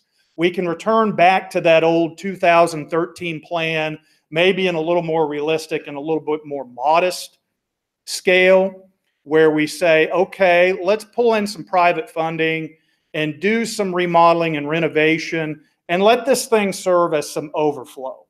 Because quite frankly, like we found out with the Cox Center up in Oklahoma City, that was replaced supposedly with the Chesapeake Center for the Thunder. The Cox Center has never been torn down, and they figured out all kinds of things that they can use that thing for. All kinds of private money has gone into that thing. All kinds of other money has gone into that thing, and it has still enjoyed a useful life. We can put this hangar on the National Register of Historic Places. We can do some more modest renovation. We can still make it a place for things to happen in Norman, and we can have a fantastic new facility for basketball, for volleyball, for indoor aquatics, and a separate facility up at UMP South. To answer a question about what the hangar is currently used for, it is used primarily for basketball, and if it was used only for basketball, don't underestimate the impact of that. Back in February, I sent an email to City Council and showed the numbers. Basketball is the mother lode of participation sports in the United States. It's way out there further than any of the other programs we do. It's way out there further than, quite frankly, the most popular sport in Norman right now, soccer. But from a participation standpoint and a potential standpoint, it is the mother lode for kids' recreation in Norman. And that should not be underestimated here. The potential we can reach that we probably should have reached when the Thunder came here in 2008, we can reach with basketball. We also do some ancillary work with volleyball, and because we don't have a good central place right now, two of the major volleyball organizations in the country in the area have approached us, in the words of our executive director, almost desperate to be able to use our facility to create a centralized volleyball program. That will be important for now. We do a little bit of volleyball now. That will be important in the future with the new facility, to use volleyball as an exploding kind of thing. But I really think, in getting beyond my hat as a Norman Optimist Club person and getting on my hat in my day job, I've kind of looked at this deal and seen what I've seen tonight. You're going to see more in executive session, I suppose. It's a lot to digest. But quite frankly, it's a pretty good deal. I think both sides are having to take a bit of a hickey. Both sides are not getting what they think they would have gotten if things would have just turned out and gone along the way they did. But I don't see a whole lot up here that really unnerves me that is going to be a disaster for the city if they take the deal. It's just not. And what it's going to allow the city to do is fulfill the promise to the voters that they made in 2015 and do these projects, which is a lot more important than feeling like you want a point at the negotiation table, or the people who are going to post on Facebook forums are going to abuse you and abuse other people, and you might lose some votes. You probably won't. You will make a good deal, and you will leave a lasting legacy for the city. And who cares if you give up a little bit of something here or a little bit of something there? And what I can tell you is, if you go into litigation, I heard the number $60,000. That won't get you through the first month. Forget it. You send that out to an outside firm, what's immediately going to happen is the University of North Park people, whether it's right, wrong, or you want to excoriate them for this, they're going to move for a temporary restraining order and a preliminary injunction to sequester those funds you're counting on to make your budget. And more likely than not, a court, regardless of whether they think UNP is going to win the lawsuit or lose the lawsuit, they're going to preserve the status quo and they're going to sequester those funds for some period of time. And what's going to happen is two things are going to happen in the litigation. Either very quickly, you're going to spend a lot of money on outside lawyers, and in 6 weeks to 2 months' time, you're going to come back and you're going to be asking for the same deal that's on the table right now. Or you're going to get into World War I trench warfare for years, and there's going to be no indoor multi-sport. There's going to be no aquatic center. The city is going to continue to be in financial trouble. And quite frankly, I don't think that's going to happen, because this is like a bird's nest on the ground and a great opportunity for you to take. Kind of like with the senior center. Some of the comments made with council were, we're ready to move. We can move with this deal. We need to move now. I mean, quite frankly, if you're getting ready to go into executive session to the extent you can, I think you need to take a vote and decide we need to take this deal and go do it and pass a resolution at City Council next week and get these things on the ground and moving at UNP South. That is the win-win solution. And we just need to stop arguing about it, fussing about it, worrying about the what ifs, trying to get a better deal. We have a great deal on the table. And what's the greatest thing about this deal? It lets us do this indoor multi-sport. It lets us do this indoor aquatic center, and we need to go ahead and do it. Take the deal, get it done, get moving. Thank you. Thank you.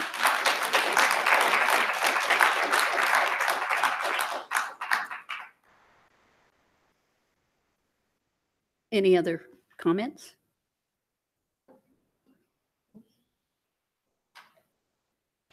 Oh, you can bring it all the way down. There you go, girl. Hi, my name is Elizabeth Williams, and I love to swim, and I would be very happy if you would build the Aquatic Center at North Park. Thank you.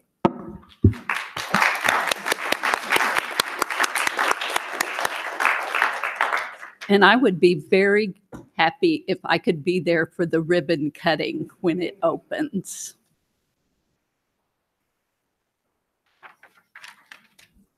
Hello, my name is Keaton Anderson, and I'm here on behalf of Center Swim Club.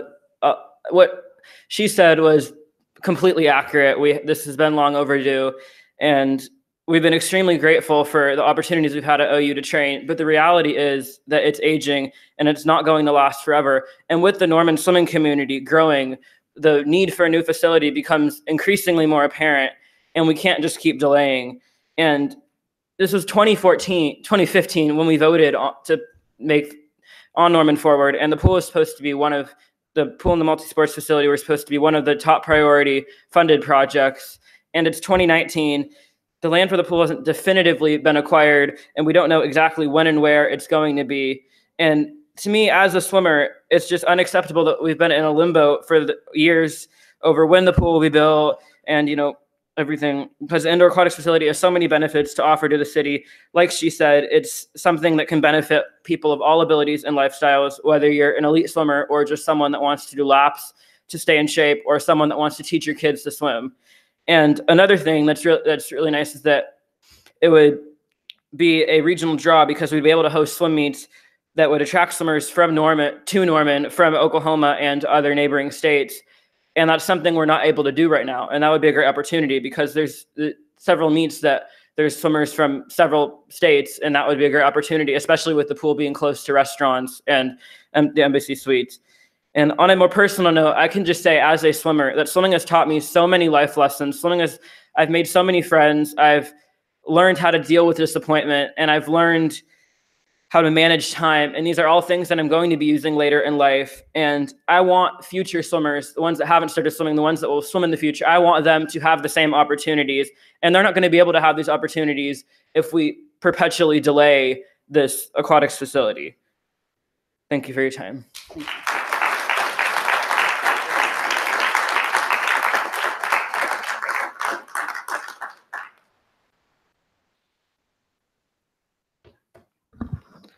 Hi, my name is Jackson Cook. I am a member of the swim club, which currently occupies the Murray Castell Swim Complex. The pool was built in the 70s, and it does not accommodate our needs right now. The pool is way too small to accommodate all of our members, and also it breaks a lot. Swimming means a lot, not just to me, but to all these people right here. Did you know that Norman North competes for state almost every single year? Mm-hmm. If we had a new pool, then we could train more effective and easily. We could also encourage others to be more active and engage in competitive swimming. I've seen our city's talent in the pool, and it would benefit all of us if we could just get this pool built fast. If we swiftly get this center built, we'll be able to keep swimming for decades to come. Thank you.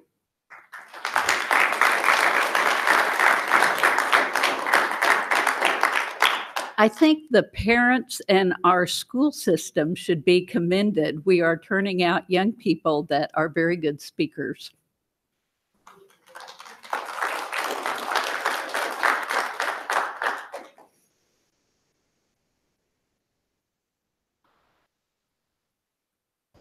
Well, Cynthia Rogers, 633 Reed Avenue. I'm also professor of economics at the University of Oklahoma.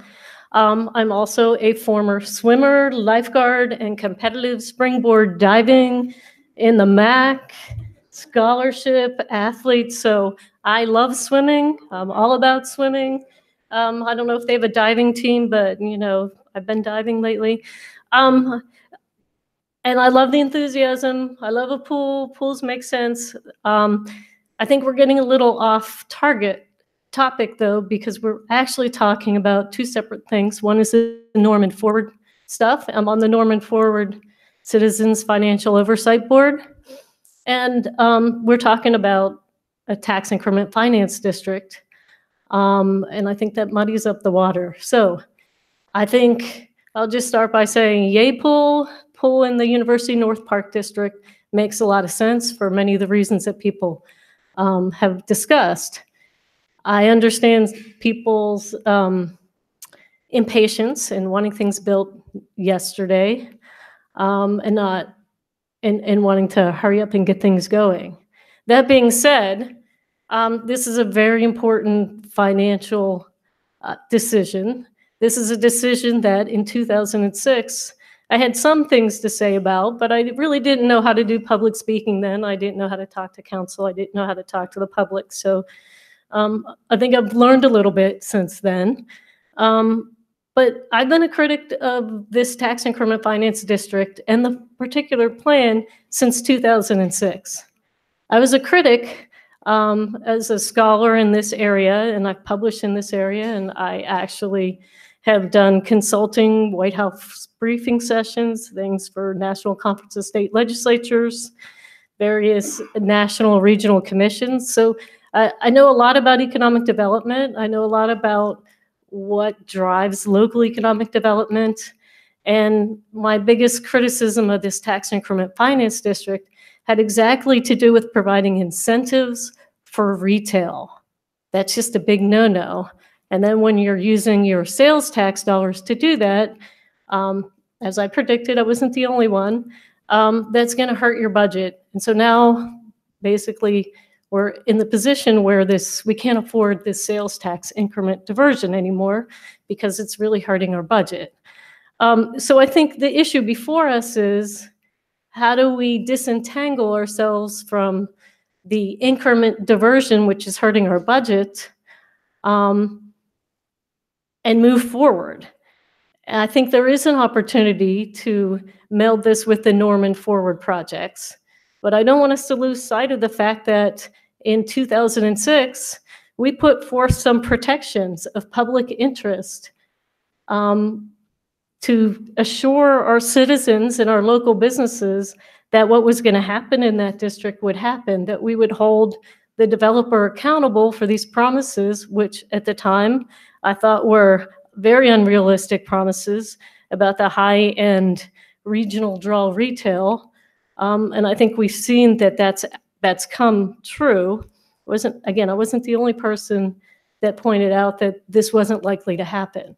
So what I fear is that you all are poised to basically give away these protections that were put in place, I call them carrots and sticks, to protect the public interest, that we would get what we bargained for and the money we spent on the infrastructure, and that we would only give incentives to get the sort of retail or the sort of development that would enhance the community, not just things that would compete with our existing retailers.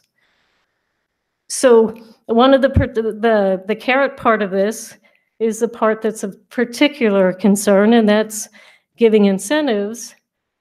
Essentially, the MOU that you have seen says for any sort of retail that's new to Norman or unique to Norman.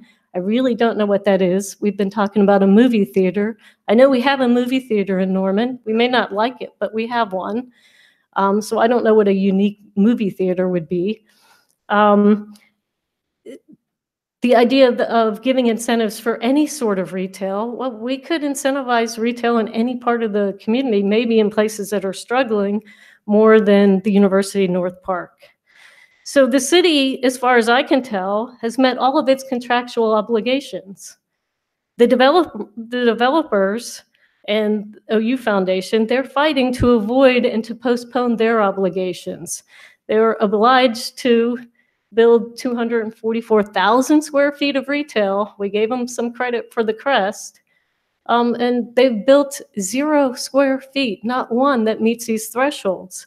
The thresholds were the primary protection that we offered to local businesses so that they won't be cannibalized by activity that's subsidized and better supported than their retail, their business districts. So I'm afraid that you're poised to sort of give away these protections and promises that were made when this deal was constructed in the first place. Lowering the thresholds for incentives, I think is a huge mistake. And I also think it's a breach of public promise that was made when this deal was put into place. I'm not privy to all the details that you guys have about the lawsuits and the litigation, but it seems to me that if you haven't broken a contract, you're not exposing yourself to anybody can sue you for anything. But the fact of the matter of whether that would be substantiated, I find it hard to believe that you could be sued for not having money in the bank for incentives that a business has not qualified for. The city has assets, so if you were to lose that sort of thing, there are places for you to find the money. We might not like it, but you know, that's not the end all be all. And this is way down the road. It's not like tomorrow you won't have money in your account. I guess I would like to see some case law that shows where a city's budget was frozen. They can't freeze money in your budget for this. And what's in the increment, you can't touch anyway unless you do a project plan. So again, I'm not a lawyer. I don't know what details you're going for, but I feel like there's a little bit of confusion about the contractual obligations of what we have right now and the inflated things we see in the MOU, which makes it look like there's a lot more. So what you have right now is much less than what's inflated in the MOU. So I urge you to be very cautious about that. I'm optimistic that we can figure out the pool. Those aren't the only two places in town that we could put a pool. Remember when we talked about Ruby Grant and we were going to put the whole three things there? There was already some plans there. We own the land. You might not like that location, but certainly I don't know why that couldn't happen quickly. So don't take our rush because people are getting anxious to buy into what I would say, making a bad deal worse and giving away protections that we made. And I say violating the public trust. Thank you.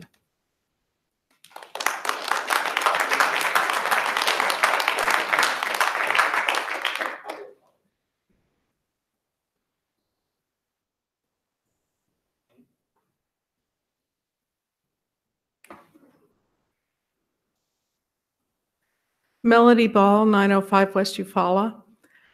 I would just like to say that it seems to me that the partners who are involved with this tax increment financing district have not negotiated in good faith or lived up to their obligation that council has asked. I have not seen that the statutory review committee has met and council has asked them to do that, and it was in the MOU. And have they met? I mean, I haven't seen anything about that. We have to have some kind of agreement to send them before. So it's up to us to get that ready. They were asked to meet back in November, and they never met. And then in February, we get a letter threatening.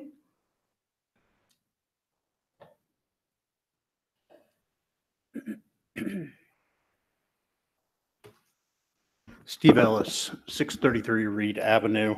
I am also a professor at the University of Oklahoma. I'm in the philosophy department, but my area of expertise is in decision theory and game theory, which is one of the areas that studies negotiations.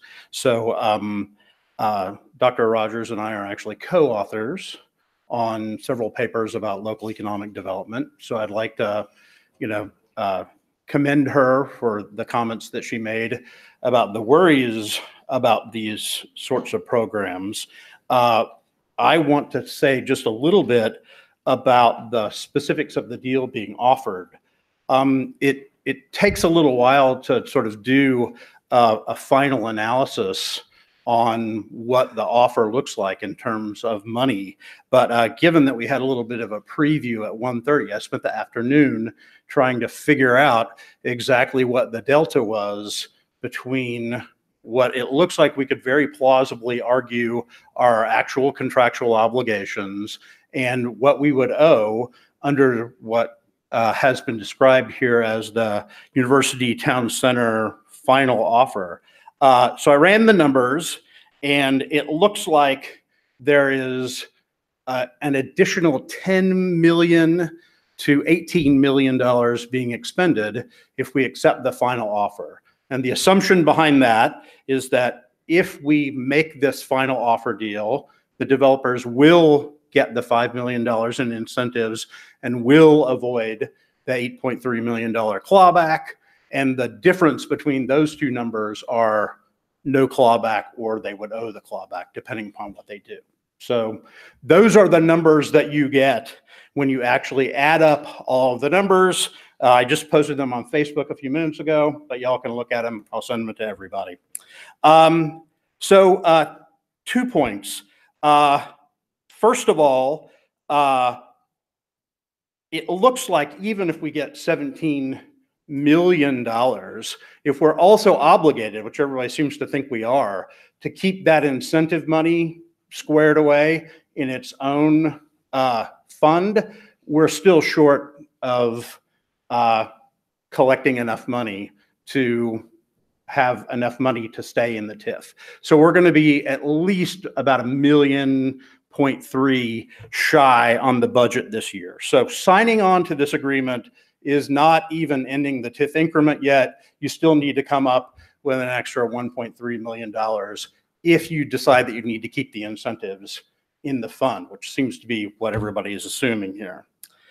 Second point is $10 million to $18 million buys an awful lot of sports facilities, if that's actually what you're interested in doing. So it's not as though turning down the offer from UTC is a way of saying no to anybody who came out here to talk about sports facilities. I'm going to admit I was a wrestler in high school. I wasn't a very good one, so I probably wouldn't have gone very far anyway. But those sorts of things do need to be paid for in the community, and we'll have the money to pay for that if we get out of this deal. The main thing that I want to say, though, tonight, though, is actually just a point about insurance, basically, right? So essentially, the difference between playing the status quo hand that we have, which is committing to fulfill our contractual obligations under the development agreement, but not agreeing to spend any more, versus taking this offer, is we're paying an extra $10 to $18 million in insurance against an adverse lawsuit. That's basically what this boils down to. We're trying to avoid a lawsuit, so we're going to give up an extra $10 million. That's like paying $10 million to insure yourself. And what I want to suggest tonight is that given the kinds of lawsuit that we're expecting, that's way too damn much money for insurance from an adverse lawsuit finding, when we've actually got a really good argument that we're fulfilling our requirements. I understand that UTC certainly wants to convince you that they will take you to court. That's good bargaining on their part. They probably have written up briefs and stuff. It doesn't mean that they'll prevail. And if they prevail, that they'll prevail on at least a $10 million judgment against you. That seems to suggest that even if we lose a lawsuit, we're not likely to lose as much as we're going to give in the amount of money the deal does. So we're giving away more money in the insurance than we're insuring for, which is, to put it mildly, nuts.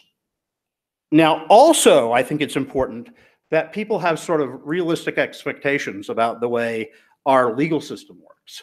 There is virtually zero chance of a judge saying to a community, I know you've got a budget.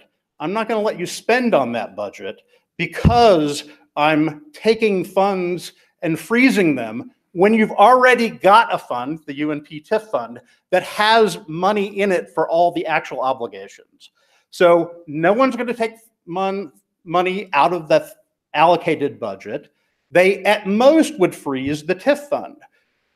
But they're not likely to freeze the TIF fund because, I believe, as was pointed out early, The state of Oklahoma has a law because it knows that states would be in trouble if the threat of a lawsuit screwed up a city's finances. We've got a mechanism under state law to pay adverse judgments. Now, it would suck to lose a lawsuit. I'm not saying that it wouldn't do that. What it's not going to do is screw up our budget for next year. That's why Oklahoma has the law that was appealed to earlier. So I think you're being stampeded. And you're being stampeded in a way that requires you to insure against a loss that would almost certainly be smaller than that and is not likely to affect your budget. And if you're going to encourage people to make threats and to knuckle under them under those circumstances, you're going to get a hell of a lot more threats.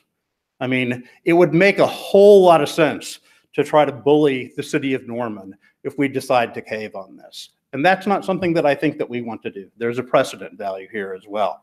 So I'm a little worried that we're not thinking about this in terms of insurance already. I'm a little worried that the staff didn't come to you with a sheet that says, here is the cost differential between the offers that are being made and what we could plausibly defend. Now, maybe that's actually going to be in the study session, or the executive session. Hopefully so. But I hope you will think about this in terms of what we're giving up for sure if we sign this agreement versus what we're actually likely to use.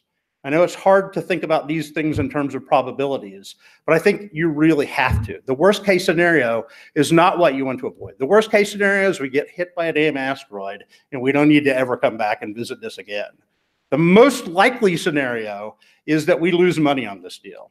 So we shouldn't do it.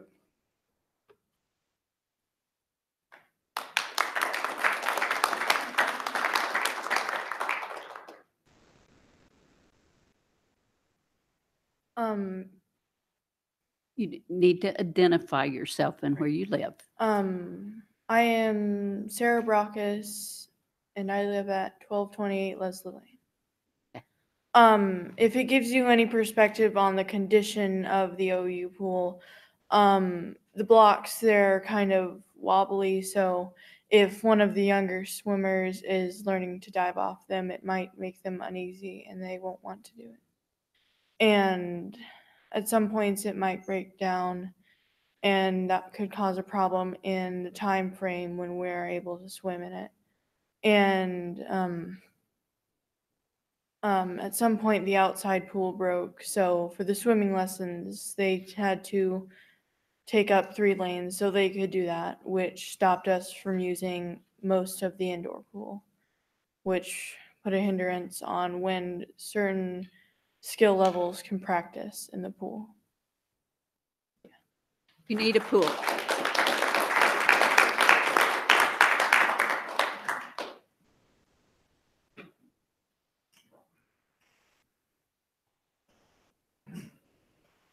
My name is Cooper McCormick. I live at 3802 Bellwood Drive.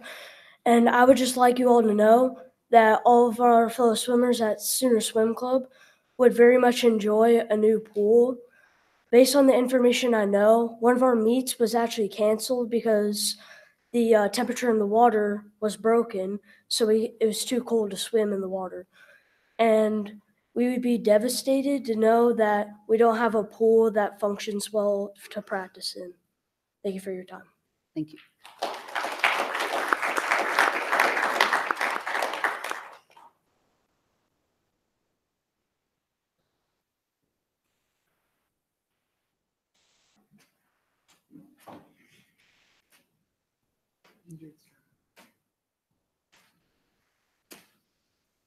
Did you break your leg swimming? My name is Amanda Ermeling, and I live at 3819 Cedar Ridge Drive. And I just wanted to let you know that we have a swimmer who swims in the high school who could technically, if he wanted to, go to the Olympics. Wow, that's impressive. Okay, anyone else want to make comments? You want to make another comment? Okay. Hi, I'm Charles Brockus. I live at 1228 Leslie Lane. So technically, if the OU pool did, worst case scenario, close, we do have an alternative. It should never be considered as an alternative, but it is an alternative. It's called the Y. It's awful for us. Swimmers are meant to train in cold pools. The Y is blisteringly hot. I remember, I think it was 2 years ago, I want to say, the OU pool's boiler broke to the point where they would need a new one. This was in February, and it got to the point after, I believe, 2 weeks that the team offered to pay for a new one. The OU pool said no and wasted 2 more weeks. We swam in the Y for a month before regional championships. We need a new pool. It's just OU's broken down. Thank you.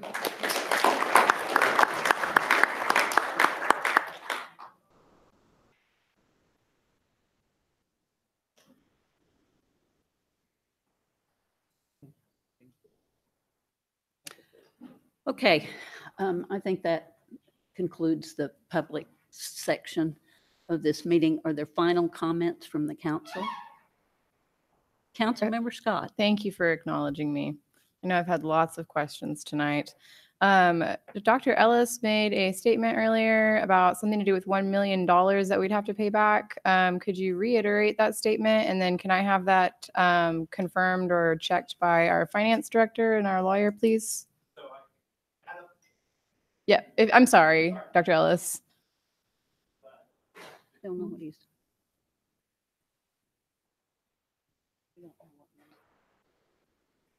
All right, so here's the spreadsheet. I'm just about to send it to you. Actually, let me copy that link and then I will. I can only keep up with so much that you send over, I promise. Okay, so if you've got a $17 million fund balance right now, and you have to pay the $5 million in incentives, the total amount remaining in the TIF fund balance, minus the obligations that you would incur, if I have this right, and I'll send it so you can check, is negative $1,833,918. So if you've got to keep the incentive fund incentives in the fund to satisfy UTC, then there isn't enough money to pay for the full deal, even if you've got 17 million in it. No, I am. I'll let you look at the spreadsheet. I've got $5 million as the incentive cost in there.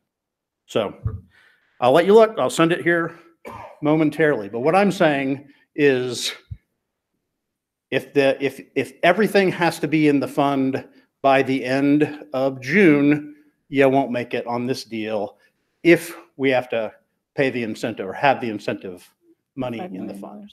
Okay, can you confirm that for us, Anthony and or Catherine? You want to see mine? No, it would take me some time to analyze Dr. Ellis's spreadsheet, but it is correct to say that there isn't enough money in the bank to meet all the $17 million worth of authorized projects. The $17 million makes the assumption that there will be about $2 million in property tax apportionments this fiscal year, because those assessments have already been made. Okay, quick follow-up question. So say we did go through with this and we had that negative 1 million and some odd, we also would have, I guess, no obligation to do the infrastructure projects in the North Base area, as well as the hangar cleansing. I don't know what you'd call it. So could we appropriate that back into the fund so that we are not negative? Those funds are Norman Forward funds, and they're going to have to be used on Norman Forward projects. Rather than on the agreement. Okay, that was, yeah. So then you said something about property tax. Would you reiterate that one more time for me? The budget for fiscal year 1920 assumes that there will be $2 million of apportioned property tax going into the TIF fund during this fiscal year. because those assessments were made January 1st of this year. Thank you. You're guardian of our budget. Councilmember Bierman. Catherine, I think this might be a question for you. We've got kind of a mixed audience here, people who care mostly about the Norman Forward projects. We've got some people here who care mostly about ending the TIF. So this is specifically a TIF question. So it has really nothing to do with Norman Forward projects specifically. My question is, if we move forward with a settlement agreement, it says here achieves the goal of ending the increment by June 30. At what point is the TIF itself officially closed and ended? No more projects can be added, no more extension of the life of the TIF. That is the second part of my concern. The first one is ending the increment and making sure that we can bring that money back into the general fund. My second is to slam this door shut, lock it, deadbolt it, bang a couple 2x4s up on it. I don't want anyone coming through that door again. If a new TIF needs to happen in that area, a future council can make that decision. But I want to make sure that this is closed. Okay. Well, under the Local Development Act, it could remain open until 2031 for any authorized project costs. The increment would end whenever you've collected enough for whatever was authorized.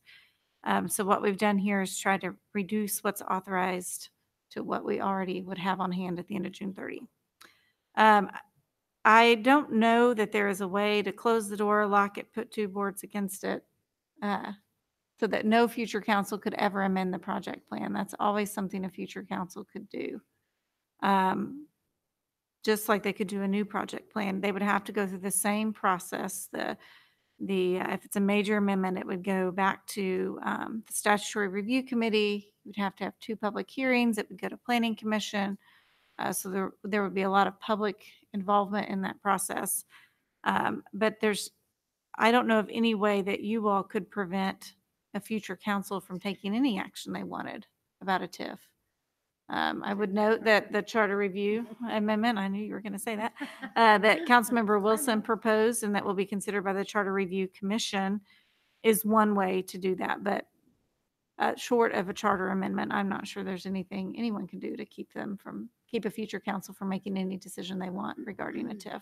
Because to me, just so that everyone in the room knows where I'm coming from and where I'm going with this, the reason why that's concerning to me is because when this TIF was enacted in 2006, it set the sales tax baseline at 2006 levels, which means that any sales tax above and beyond what was collected in 2006 goes in, 60-40 split into the TIF fund, into the general fund. Right. If this TIF were closed and a new TIF were started, they would be jumping to 2019, 2020, 21 levels as a baseline. So in other words, nothing we are doing is ending the TIF. What we are doing is ending the increment and still leaving the door open and a very attractive sales tax baseline for another arena or another multi-million-dollar, $140 million plan to potentially convince future councils to pass a project amendment and keep this TIF open at a much lower sales tax baseline than would otherwise happen. So to me, this is really concerning. And I just want to be sure that everyone here knows that ending the increment does not end the TIF, because that's something that has been concerning to me. This leaves a very attractive carrot out for a future developer to come up with some nifty plan for, maybe that third bowling alley or, something else. So that is concerning to me as well, that this is not actually going to end the TIF. And I just want to be sure that everyone knows that even if we end the increment, this does not end the TIF. Catherine, do you want to make any comments about that? No, I was confused at first. In this TIF, the sales tax baseline was low, as you said, because this was an area where there was no growth. So in any TIF, like Center City or anywhere else where you're dealing with a developed area, a new TIF would be capturing the growth of the sales tax and the property tax in that area. So in this TIF, although there was no sales tax generated before and the OU Foundation owned the land and there was no property tax, a baseline was set for property tax, and a portion of the growth was captured by the TIF. A lot of TIFs are done using 100% of that growth, and the city was very wise not to do that in 2006. and create that split and some of the other protections that have been mentioned. So I just wanted to clarify that. Councilmember Scott. I also would like to be clear about ending the TIF, because TIF stands for tax increment finance. So if we're ending the increment, we're ending the TIF. Technically, what's left open is this development agreement, correct? If we end the allocation, which is what we would effectively be doing, there is no funding for any other TIF projects other than what you all authorize in this project plan amendment and any development agreement that comes forward as a settlement. Those two are going to go hand in hand to get this settled. So, you know, there could another project come forward. I can't promise you that another council wouldn't say, let's have another project, but they would have to create another increment. The increment would be ended. So that would be a major project plan amendment. Ending the You'd have to go TIF. through the whole process, which Just is the wanting to same get that process you go ending the through to TIF, adopt a new ending the project TIF. plan. And I dream about this, ending the TIF. That's what we're doing.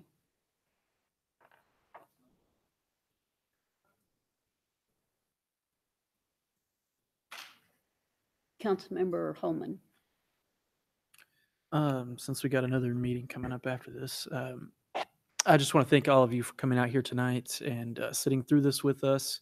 And those of you that came and sat through the Center City presentation too. I understand a lot of that was probably very foreign. This is an issue that, was created almost 14 years ago. 40 something council members have served on this council, 3 mayors, about to be 3 mayors since actually this will be about to be the 4th mayor since this was first approved in 2006. And we have Norman Ford intertwined with it as well. So I think, we're trying to address both of these issues. They're very complicated, and it is difficult. It takes a lot of time. Nothing moves very quickly up here. And I think what we're trying to do is in the University North Park TIF, in the tax increment finance to it, return all of that, 100% of that money back to the city's general fund, end any future projects in that area or in the current TIF, and get these Norman Ford projects done. And I think that's what we're trying to do, and I think that's what we are doing. The signs I see around town say, end the TIF, balance the budget, and I think that's what we're trying to do. It didn't say, in the TIF later or until we get the perfect deal. It said, in the TIF now. And I didn't run for city council on this issue.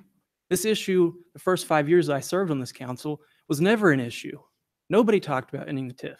The only council member I ever heard talk about this was Tom Kovach in 2011.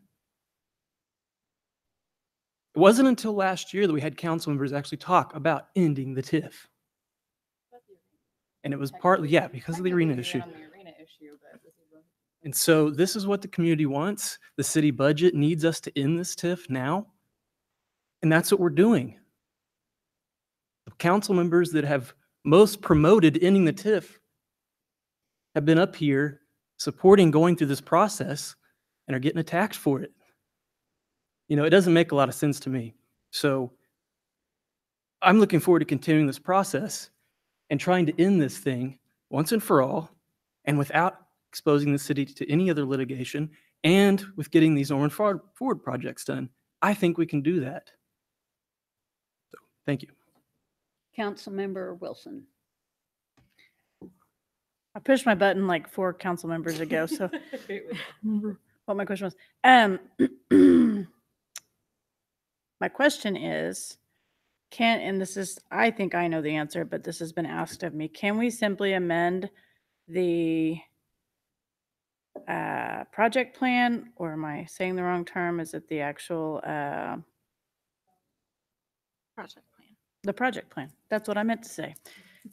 Can we just simply amend everything out of the rest of this agreement, or is that actually going to set us up for the litigation that we're talking about? Yeah, I mean, that's really option 3, pretty much. Repeal the TIF ordinance or amend it and delete everything out. That doesn't take into account any of the development agreements that that the councils over the years have entered into. And so that does put the city at risk of litigation and potential claims. So, I have the same concerns as Councilmember Bierman with the 2006 baseline is so attractive. It's why I've suggested to the Charter Review Committee that we have a $5 million cap, although that scares me because I know that putting everything to the vote of the people is very prohibitive and keeps the city from being nimble, but it also keeps us accountable. So I feel like I was asked earlier, why am I okay with the Center City TIF, but I'm not okay with this TIF? And I think it's because of the Center City had a lot more language in it that kept it in the infrastructure realm. And also it was using ad valorem dollars. Sorry, county, but you know, instead of sales tax dollars that actually the city depends on so severely. So I guess my point is ending the increment does not end the TIF, and it is a scary place, especially after last year, or was it whenever it was that we ended up with the arena deal that had such a big burden to the city. You know, like it sounds, these numbers are so big, but like, you know, $1 million for a road project, that makes sense to me. But, you know, I'm really, really glad right now we're not in the middle of an arena project. And I'm concerned that we end the increment, this council does what it can to do what the voters are asking us to do, because I really feel like the majority of the voters are asking us to do this, considering the folks that have been elected after me. I couldn't even spell TIF when I got elected, so I had to learn that whole deal. And then as I learned, I kind of understood why TIFs were created, and I don't think that what we're doing over there necessarily is the spirit of a TIF, although I know Oklahoma City does it all the time. So I have concerns, and I'm gonna leave it at that. The end. Councilmember Castleberry. A TIF is a financing mechanism. If there's no money going in there, there's no financing. If you cut off the increment, you are ending the TIF because there's no money going in there. There's no money for project costs. You are effectively ending it. During our discussions, if y'all remember the discussions on the arena, we were resetting the baseline. That was a brand new TIF. That was TIF 6. We were ending TIF 5, which was the south part, and a new one was going to be TIF 6. So any new project that came forward would be a new TIF, and you would set up a new. So I think, or you can do this. Council just sets the baseline. Very simple. We can set the baseline whatever we want it to be. So if that's your concern, as long as you're on council, you shouldn't be concerned about it. And as far as future councils go, you can't control future councils. I mean, what if the 2006 council would have said, listen, we want this deal to go, and we don't want any future people to come out there, and they put a deal in there says, all right, it takes a super majority, or it takes 9 votes to repeal this. I mean, if you want to, we could put a deal in here, take a super majority to amend this. You know, I think we have to end the TIF fiscally responsibly. And if there's no money in there, they can't do any projects. So I think we're accomplishing a lot of our goals. I think the litigation risk is real. I think we know that it's real. I think we've got legitimate defenses. We'll make those defenses. But I think this is something we got to seriously consider. And no, it's not perfect. Of course, there's, you know, I heard a lot of, well, maybe this, maybe that. I'm concerned about this. I'm concerned about this. We're all, I haven't heard anybody say, I love this deal. This is the greatest deal in the world. We should do, there's just no problems with it whatsoever. And I really haven't heard anybody say, this is the worst deal in the world. There's nothing good about it. I've heard some people pretty close because they've always been against it. So, you know, once you're always against something, you really can't change your mind or it ruins your credibility. So, but we have to, we are trustees of the TIF. We are trustees of the city budget, and we're trustees of all the funds in the city. So we have to do what is best for the city financially. And part of that is keeping us out of litigation. I do not believe that the people in my ward would be very happy if we lost a judgment and stuck on their property tax rolls, that they had to pay increased property tax the next 3 years because we played chicken when we didn't have to. Councilmember Clark. Is there any more after me? Then Yes. I will. Councilmember Carter. Councilmember Carter, I defer to you. Thank you. I want to thank everyone for coming. This is obviously a very passionate issue for me. I did, along with Councilmember Scott, we ran on this idea of, no arena, no tax dollars, ending the TIF, balancing the budget, and bringing Norman forward projects to fruition. I'm strongly in favor of the proposals that I've heard tonight. And I want to address this, I've got a couple questions for staff. I was really a strong advocate for the MOU back when we did that, and have been passionately for that MOU. And so, Ms. Walker, I've got a few, questions for you in terms of why we did that. And the first one was, let me just get this clear. We are unilaterally asking to end an agreement or break an agreement, a contract, not because of any default on their part, that we are unilaterally wanting to end this agreement. Yes, the project plan, the desire to end the TIF increment by June 30 is solely from council. It's not, obviously not the developer's idea. No one's in default of any obligations right now. So that's the concern, is ending that increment. And what does that impact have on other contracts and obligations? So does that put you in a strong negotiating position? It's difficult. I think the mayor called it a divorce, and it's a difficult divorce. Yes. So I want to talk a little bit. We asked for the divorce. Right? Yeah, I get it. So I want to talk about this letter that we received back whenever, and this threat of litigation, which there seems to be there's an urban myth around, like this is some kind of a bluff, or like we're playing poker. And so the firm that represents UTC changed legal counsel, moved over correctly to the same counsel as UNP. And is that a reputable law firm?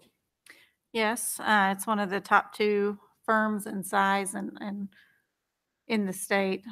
It's got a great reputation. So they're not a law firm. They're not working out of their basement. They're not in their garage. They're not standing there at the emergency room handing out cards. This is a top-notch business, one of the top legal firms in the state of Oklahoma.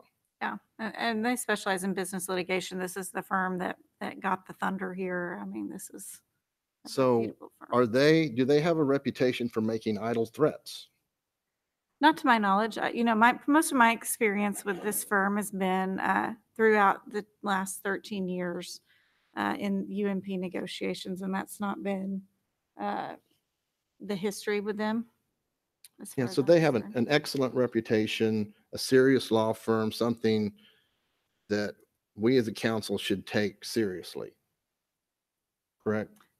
Yes, as I said earlier, I believe that it's not just an empty threat. I think this is something that we have to consider, and I would not be doing a good job as your lawyer if I didn't tell you that. Yeah. So taking the other options, other than what's defined in the MOU, we do have a serious, reputable law firm representing a client that could result in litigation. Yeah. Yes. And so if we were to take the MOU course that you've described, and we're going to discuss further, in effect, the goal is to avoid litigation, correct? yes, to end the increment by, June 30, effective June 30, and avoid litigation. I got a question for Mr. Foster, if you don't mind.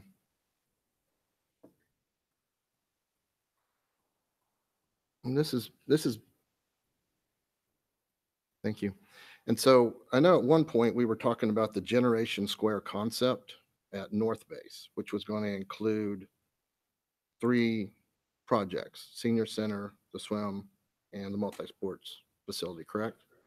Right. And so when we made this decision to move the senior center to Reeves Park, did it functionally end the concept of the Generation Square? Originally contemplated. As it originally, You're taking the senior component out of the mix. And so have you moved forward with planning the senior center at Reeves Park? We are in the process. We've completed our interviews with the design teams that were shortlisted. And we are about to begin negotiations with one of those teams for that project, or for all the projects, and then bring an item for council consideration for that work. Okay, thank you. Thank you. Ms. Walker, I've got a couple of other questions for you then. So, so I assume in a negotiation, you have negotiation tools that you're using to advocate for your position. And so if you have greater options when you're negotiating, would that not put you in a stronger negotiating position? Usually, yeah, sure. Yeah, usually, yeah. Mhm. And so do you feel like the decision to locate the senior center at Reeves Park puts you in a stronger negotiating position? I don't think it affects the negotiating position for this MOU so much, because the facilities that would be a regional draw and that would provide mutual benefit to both parties are really the Aquatic Center and the multi-sport facilities. And pretty quickly, we had a public meeting, and I don't remember the date, but we had an initial meeting after the proposal first came out, and the seniors were pretty clear they didn't want to be in UNP. And so I don't think that one piece has affected the negotiations as much as it may have, because we have these other 2 facilities that we're working with. Okay, well, I have kind of assumed that, having Generation Square as a negotiation, something to conject against, would allow us to negotiate in a stronger position, and may have made that assumption incorrectly. So I've got a question for Mr. Francisco.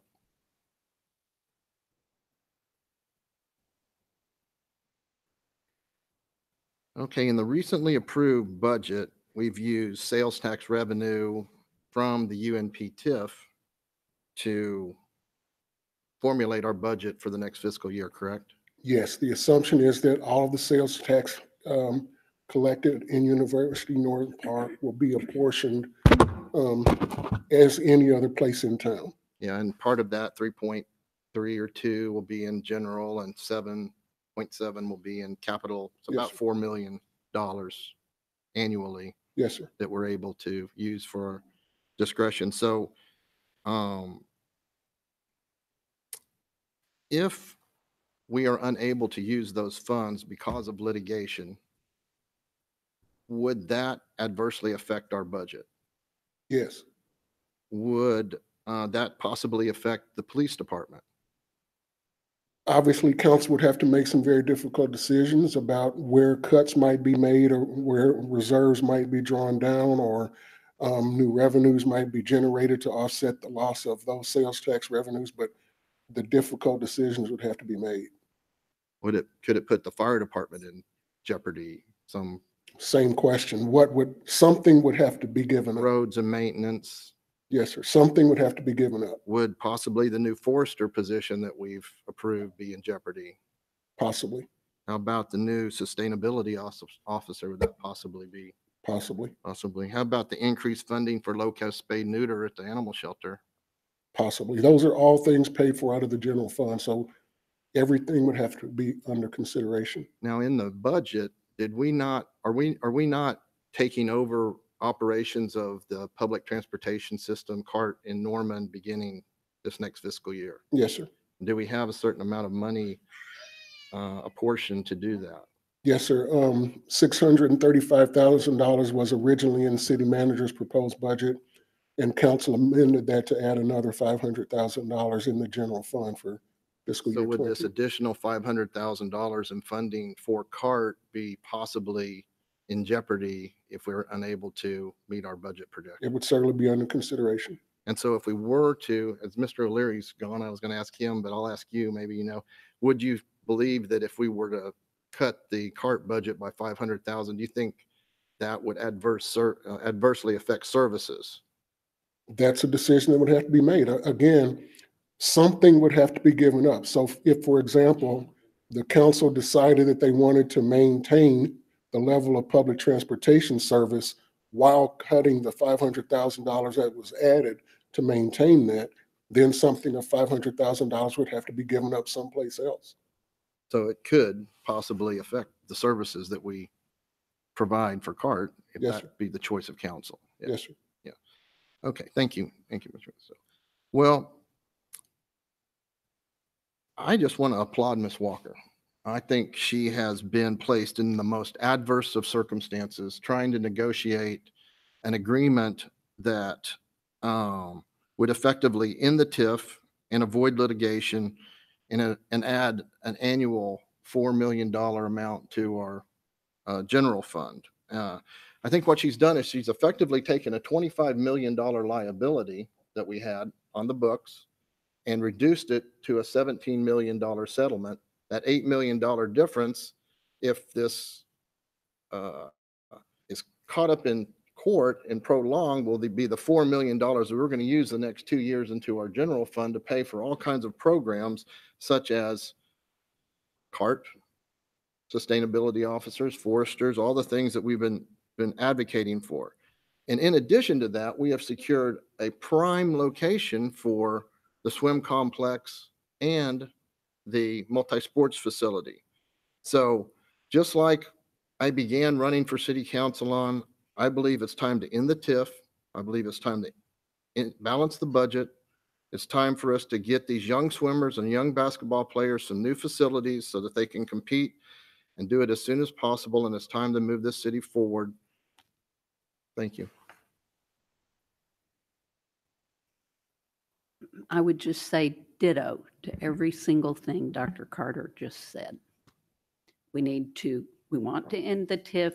We need that money in our general fund, and these projects need to be funded, and they need to get started, and we need to do that this summer. And we do that by negotiating our way out of this TIF agreement and settling all of our obligations, because we don't want to be reneging on our obligations either. And we have obligations to NEDC, and we have obligations to these developers, whether we think they're right or not. We have obligations. So with that, I would ask for a motion to move into executive session so we can continue discussing the litigation aspects of this issue. Oh, Sarita. Sarita. All those in favor signify by saying aye. Aye. Oh. Those opposed, same sign. Thank you all very much for coming and letting us hear from you. I appreciate it.